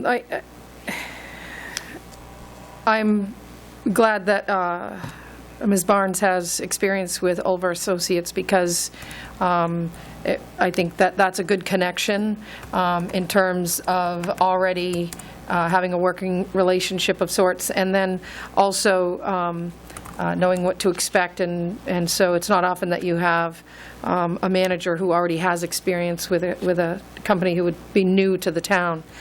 But I hear what Councillor Pesky is saying in terms of not having information on pricing and details. We did receive the presentation by email of that Ulver and Associates sent to us. I looked it over and I was impressed by it, but it's and it's pretty detailed. I'm going to say I personally feel that I could support the town manager's recommendation, but I appreciate that we could probably use a little additional information for council to make that final decision. When did you get that? I got it. I didn't get that. I got it in the email. I don't know. I didn't get that. I'll have to check my email. I don't remember when I received it. It was a couple days ago. No, I haven't got that at all. I'm looking at emails Did anyone right else now. get it? Yeah, I saw it when it came out. Okay. Are we, did you get it? Can you forward it over to me? I remember reading it. I don't know if it's in here or not. It's not in the packet, Not in the but packet. Jody might have sent it as a separate email. It was. I think I saw it. Okay. I don't think it's in our packet, Dylan. One quick thing to add, sorry to interrupt, but I appreciate you guys wanting to get all the information to make a decision, but we're already quite nervous about our timeline for some of these projects. January's coming fast, and every week that we delay in bringing on the consultant to do our work puts us at a little disadvantage. So again, I respect you guys wanted to make that decision, have all the information, but also respectfully ask that you not delay this decision, because it will hurt our chances on some of these projects in the next several months. So for what it's worth. I really would like to have more information first, but it's only me. I'd like input from other councilors, if we could. I'm going to set us back. 2 weeks. 2 more weeks. Is that right? That's right. So you just want to see the pricing? I would like to see the letters that come in from the 4 companies, and then pricing, and the terms of what type of scope of work are they going to do, because this is very vague. Okay. I just need more So information. you want to see their bid packages? Yeah. Okay. This is almost like voting in the dark that I don't know anything about, in my opinion. But I do appreciate you giving your input on working with them in Calais, and that settles a lot for me, but still I like more information on this stuff. Councilor Lunt? I feel a lot like Dylan. I'd like to have more information before I'm asked to make a decision on something. So we need this for grant applications? Is that specifically why there's a time? That's the time issue? for the CDBG grant, for the design and engineering for the CDBG. That's the most time-sensitive right now for the engineering and technical services. So have we bid out engineering and technical services in the past, or is this just a new requirement for? No, what we did was, we needed other technical assistance, and we wanted to do this as a whole package because we felt we could get better competitive pricing. Looks like Ryan has something. Did you want to say something, Ryan? We put out a comprehensive RFQ requesting qualifications from qualified firms. And we sent it out to pretty much everyone that was local in the state or we've had experience working with. Received proposals from 4 different firms. We interviewed them. There was 4 of us on the interview committee.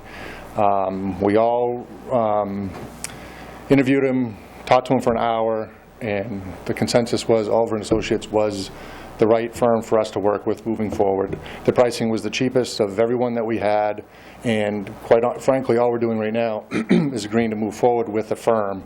Each individual project will come back to you to discuss scoping and pricing as that moves forward.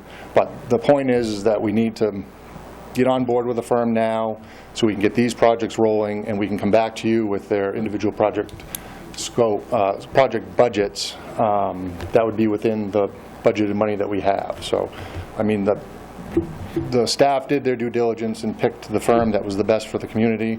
I mean, if you guys would like to see the proposals, there's no problem with that, but we've selected the firm that we think is the best for us moving forward, and we really will need to get that process going. We've heard from a couple different people with projects waiting in the wings. I'm one of them too. And we really, some of them have deadlines, strict deadlines.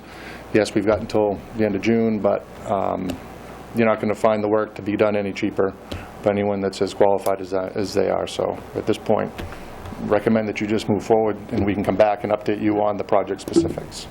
I understand that they'll be coming back. I get that piece. But I just do not like voting in the dark. And that is something that has been an issue in the past, voting in the dark, not getting enough information, and that's what we need to stop. And that's what I want to see more information for.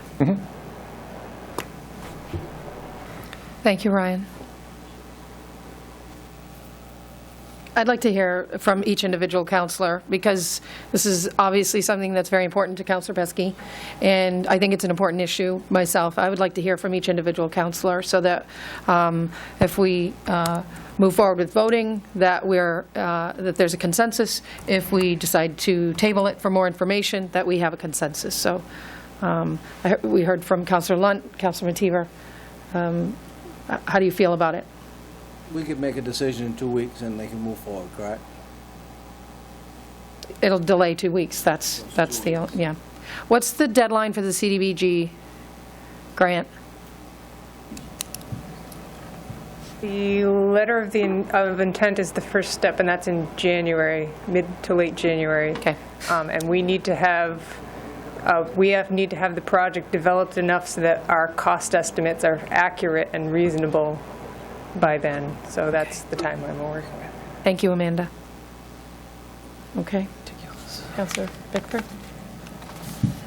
We've had to do this before without all the information, and we've paid the consequences, so same with Mr. Pesky.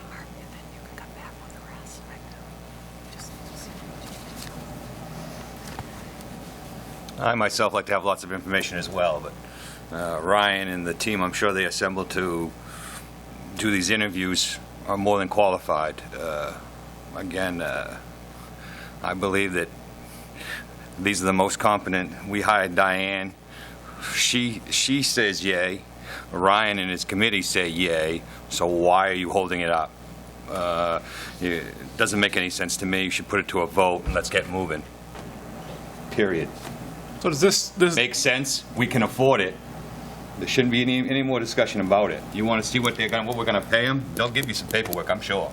We're not actually authorizing expenditure of money here. We're just No. Okay. No. Okay. No money Just expenditure. authorizing them to do We're just saying these are the technical ones for assistance. us. Now let's see what they can do for us.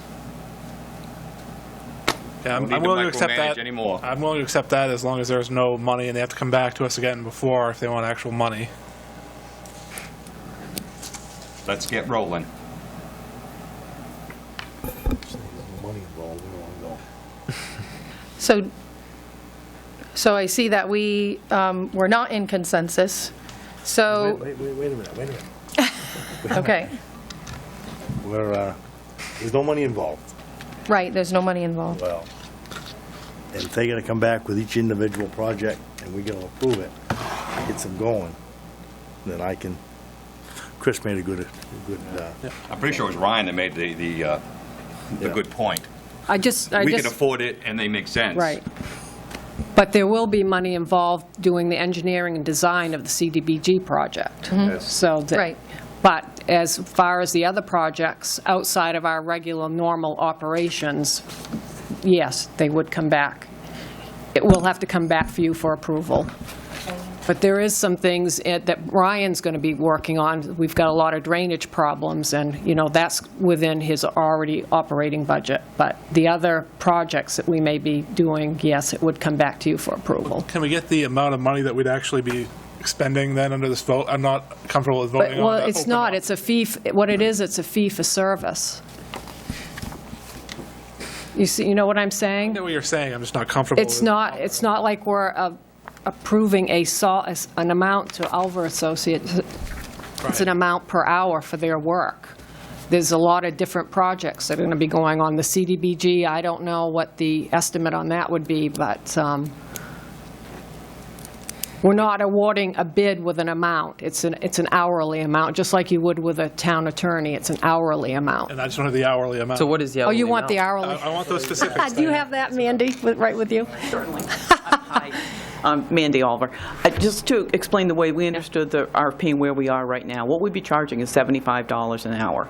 Okay, that was our hourly rate for as-needed services. From time to time, it could be something assisting the planning board, coming and looking at some drainage, sizing a culvert, something small. For anything that was a larger project, that was something that was like a study of drainage or developing the CDBG project, we'd negotiate a fee which would be approved by the council. So we just need to get going with staff so we know what these things are. And it does take some lead time. For a CDBG application to be successful, you have to have some background work. You can't look like you just started it in December. You've got to be doing some lead time work to prove that you're serious about it and earnest about the project. So, but that's the fee structure. Only thing you'd be committing is on as-needed services by the hour, $75. And as Ryan said, they did 4 different companies. These were the most qualified and we don't like to use the word cheap, but most affordable. We like to say it's efficient. We're lean and mean. Correct. So Thank it's you. easy. Tracy wants to say something. I just want to remind you that in regards to the CDBG, the funding is already there, and that's through the CDBG loan that we have, which, as we work through our scope, I will be coming back for you to reallocate some of that money to be able to pay for the services for our CDBG grant.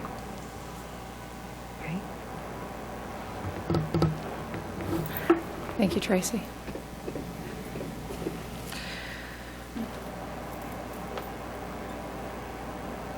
If everyone is clear, we're looking for a motion to award the bid for engineering services and technical support to Ulver Associates of Winterport. I'll make that motion. And is there a second? I'll second. Okay. All those in favor? Is that 3? It's 4. Where's the 4th? Who's? 2, 3, 4. Mark and Eric and, okay, and 4, thanks. All those opposed? 2. Okay, order passed. Thank you, Twyla. And the next item, please. Order 2014-227, asphalt reclaimer bid award. Okay. Good evening again. We went out to bid the end of September for it's called an asphalt reclaimer. We call it a hot box because it's easy to remember. easier to understand. But it's basically a trailer unit that's got an oil-fired burner on it, and it's a jacketed hopper, if you will. You put cold hot top in there, set it on a timer, come back the next morning or within a certain period of time, and you have hot mix asphalt ready to go to be either put in as through the winter operations or projects during the summer or whatnot. We sent out the RFP to CN Wood, Howard P. Fairfield, Sunbelt Rentals, W.A. Messer, and Viking Sives USA.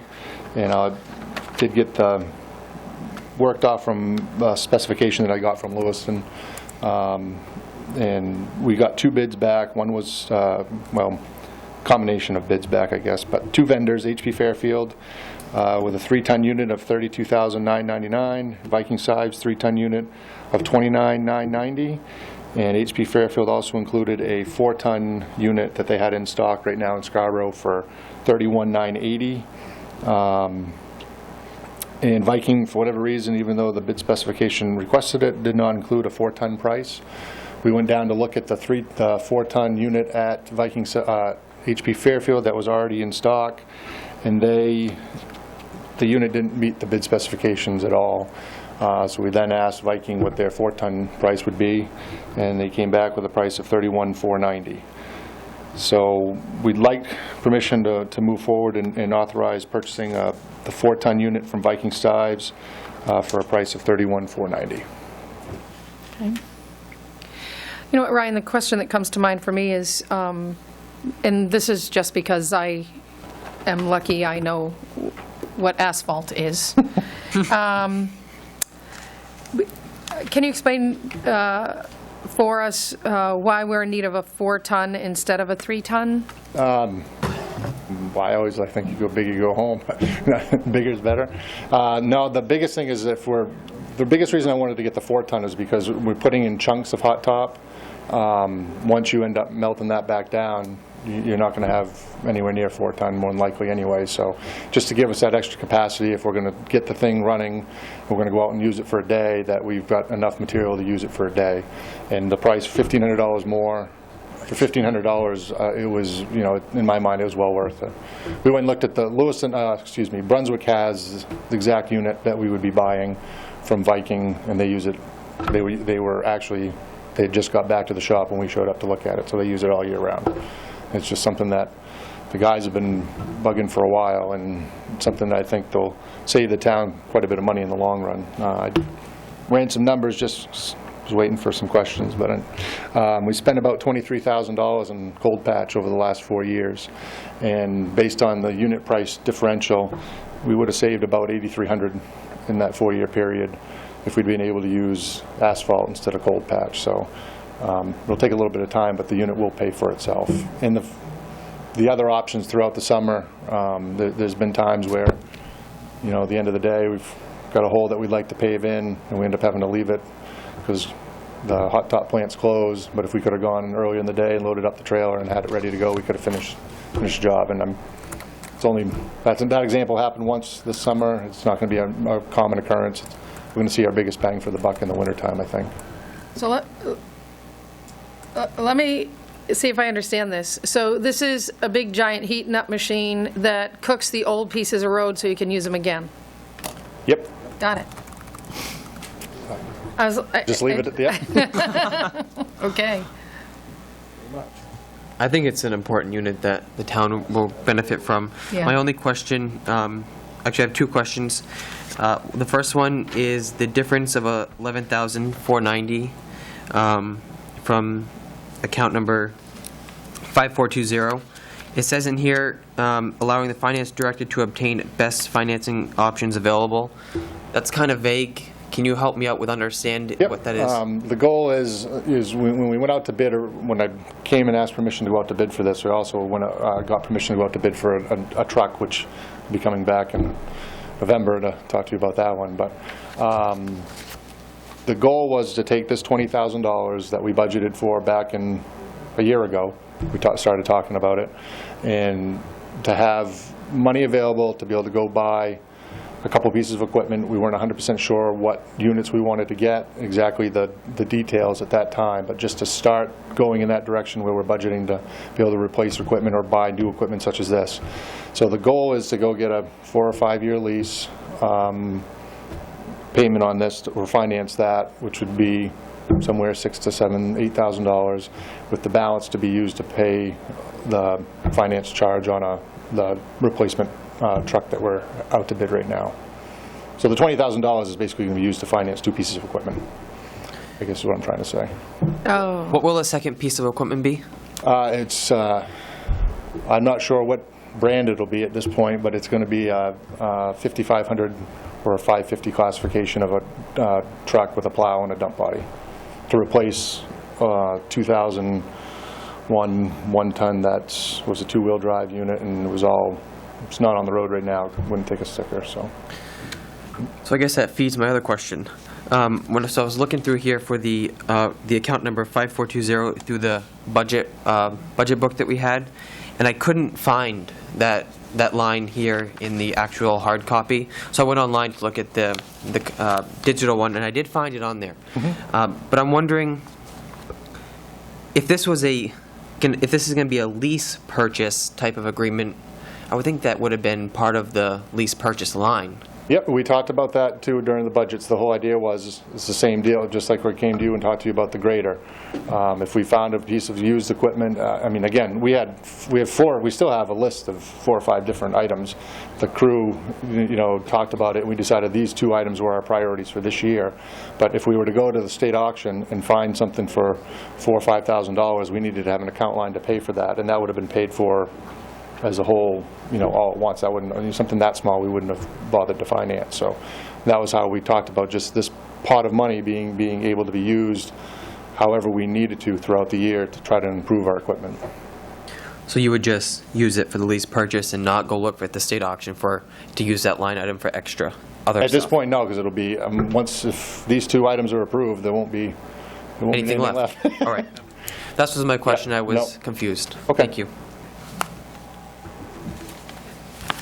Any more questions for Ryan?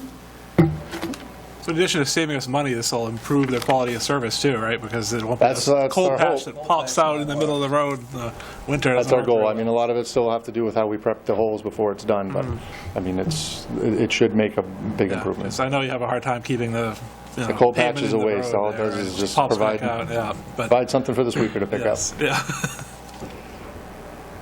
Okay. Thank you, Ryan.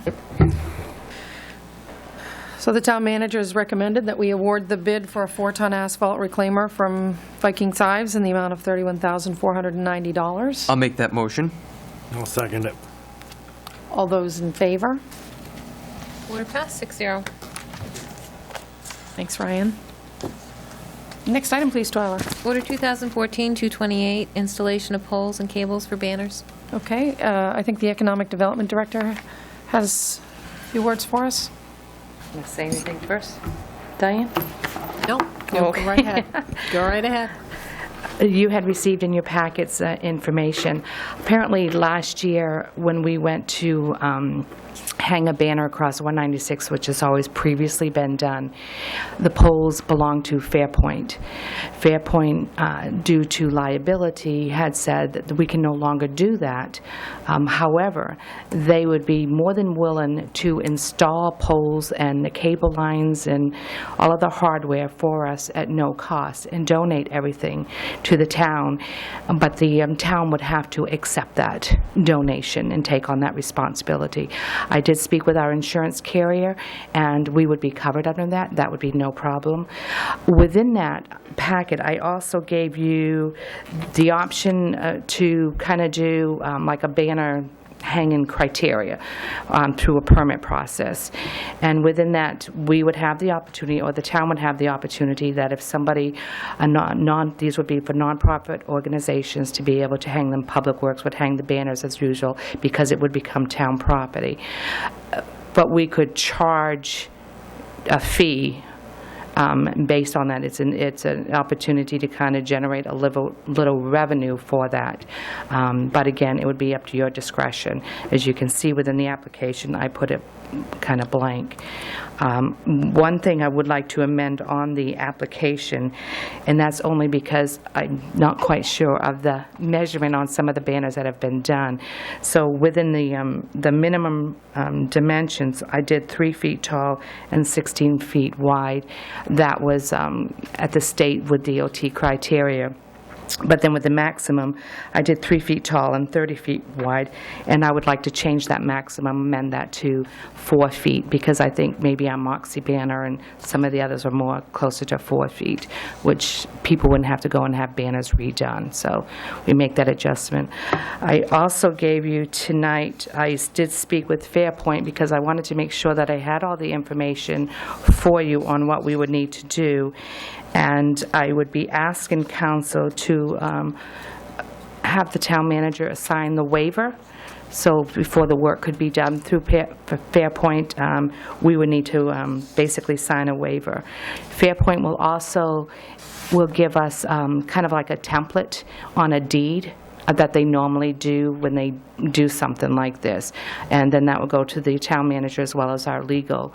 But at least the idea, I want to have everything put together with all the information, so it kind of minimizes any cost for legal, just to make sure, and then that can be, recorded, and we'll be all set. The poles itself are kind of what they do within that. They're just recycled poles.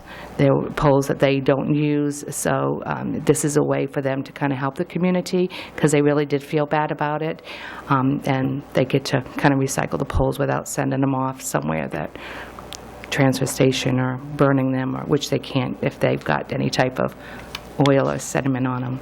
So, any questions?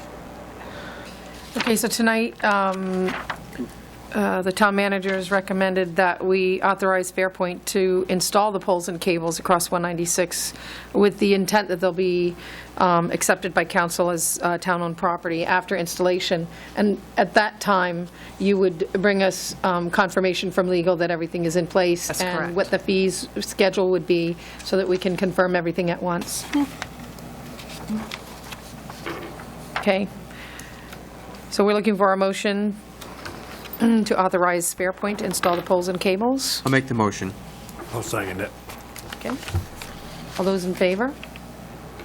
Order passed, 6-0.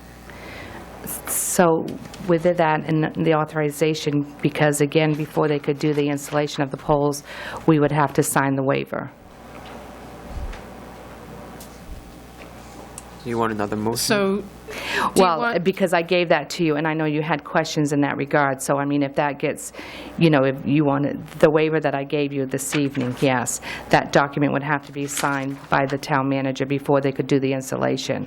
Why don't you just approve it contingent on legal approving the waiver, and I can have legal look at it. And if legal is not all set with it, then we won't sign it. Correct.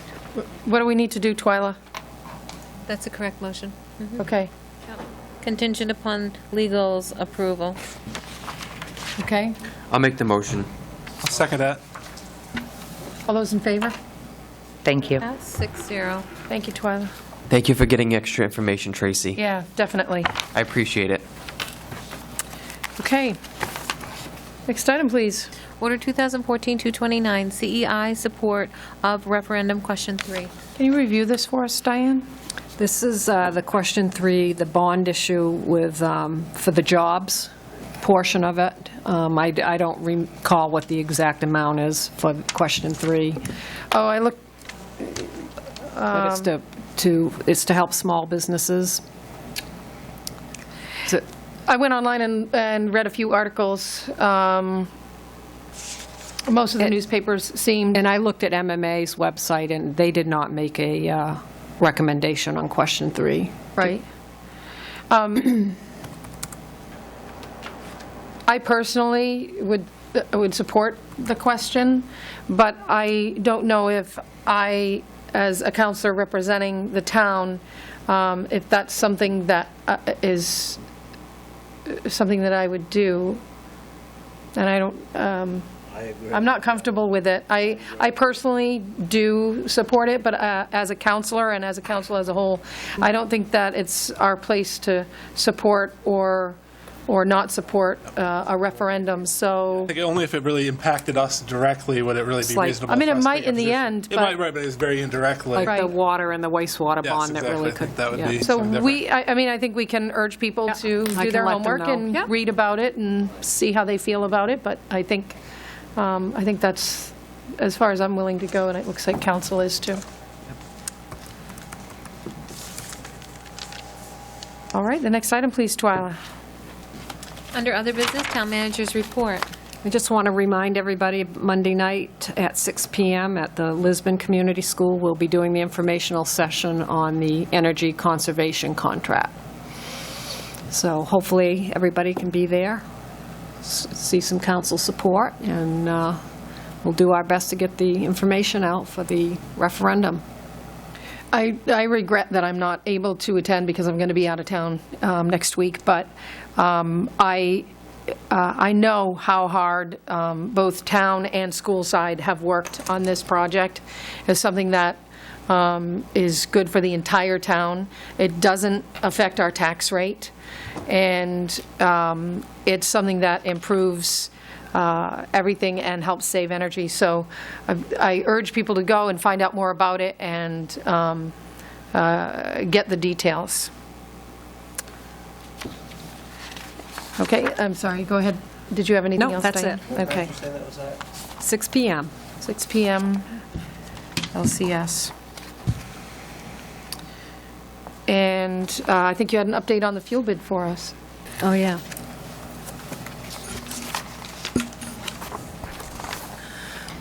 So we went back out to bid the very next day. And we got good news. I did. Good job. Yeah.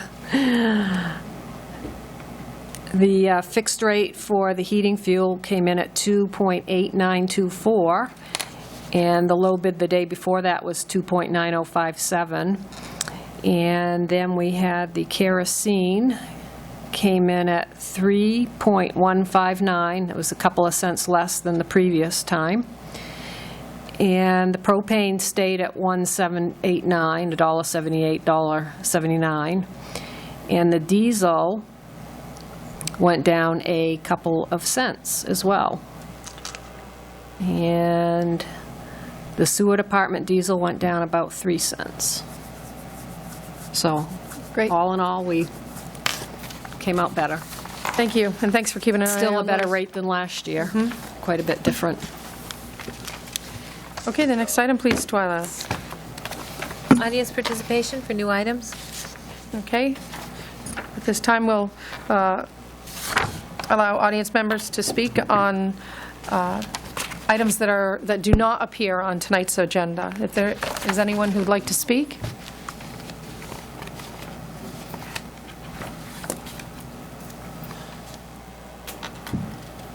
I know, big mouth. Don Fellows from Lisbon side. Just to reiterate, there is I don't want to reiterate, I want to put a different spin on it. The information night on Monday night is that referendum item, that referendum item on the ballot that's the lease purchase, that it is, whatever you want to call it, it's listed as a lease purchase there. This energy contract or this energy saving measure will be presented by Tom Seekins from Siemens, as well as by Mr. Green, and our town manager will also be presenting or answering questions at that night. And there'll be this strange guy up front talking about it before those two speak, and that's me. And my goal is to be out in the audience with a wireless mic and kind of anticipate questions and ask them before they get everything said, and then when we get all done, to entertain questions from whatever public we have out there, so that the goal is to get as much understanding as we can without listening to the same positions over and over again. So that's the deal. Thank you. Thank you, Mr. Fellows. Anyone else? Bob?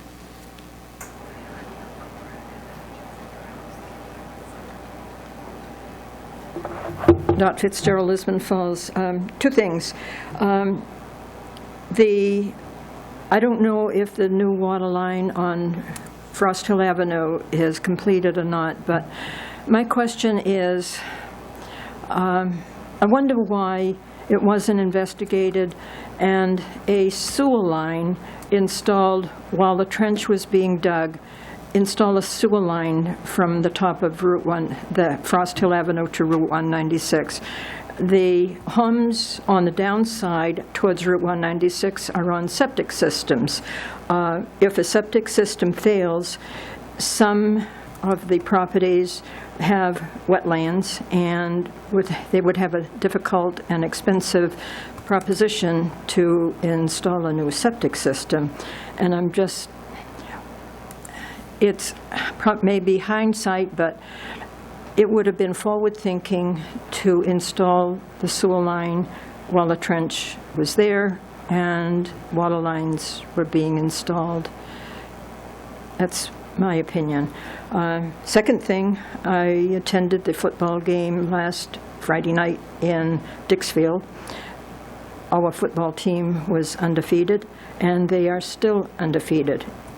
The score with 2 minutes to go, we were down 1 point, 20-19, and at the last minute, one of our team members intercepted a pass, and we won 25-20. So we are undefeated. I want to congratulate the coaches and the teams. They've really worked hard. They've done a tremendous job, and we have a team to be proud of. The next and the last game is this Saturday, a home game, and I anticipate a big crowd. Thank you. Thank you, Dot. Anyone else? All right, we'll move forward. The next item, please, Twyla. Council response to new items? Dot, we appreciate your input, as always, and thank you for your thoughts. Next item, please. Appointments, Order 2014-229, to appoint a replacement warden for the November 4th election, Monique Gayton. That's Order 230. Okay. And this is because the person who we already appointed has... Some emergency issues to deal with. Okay. Yeah, so she can't be there Election Day. So we're, we don't need discussion, do we? I think. So we're I'll make the looking. motion. I'll second it. All right. All those in favor of appointing the warden? Order passed 6-0. Thank you. She has plenty of experience. Oh, yes. Yep. All right, the next item, please. Council communications. Any communications from council? I think we're all set. Next item is Order 2014-231, to go into executive session per 1 MRSA, Section 4056E, consultations with legal counsel. Will we need to vote when we come out? Okay. We have a motion to move into executive session. I'll make that motion. I'll second it. All those in favor? Order passed 6-0. Will you be going into the other room or this room? Yes. Yes. All right. Okay. Shut the microphones off. And Twyla, by the way, thank you very much for doing such a great job with the meeting the candidates this evening. No, I didn't get it. You didn't get it? No. I've been on my, no, I still haven't got your email. I've been on my phone for the last week because I've been sitting in a hospital. I would have got it. Okay, hang on, let me...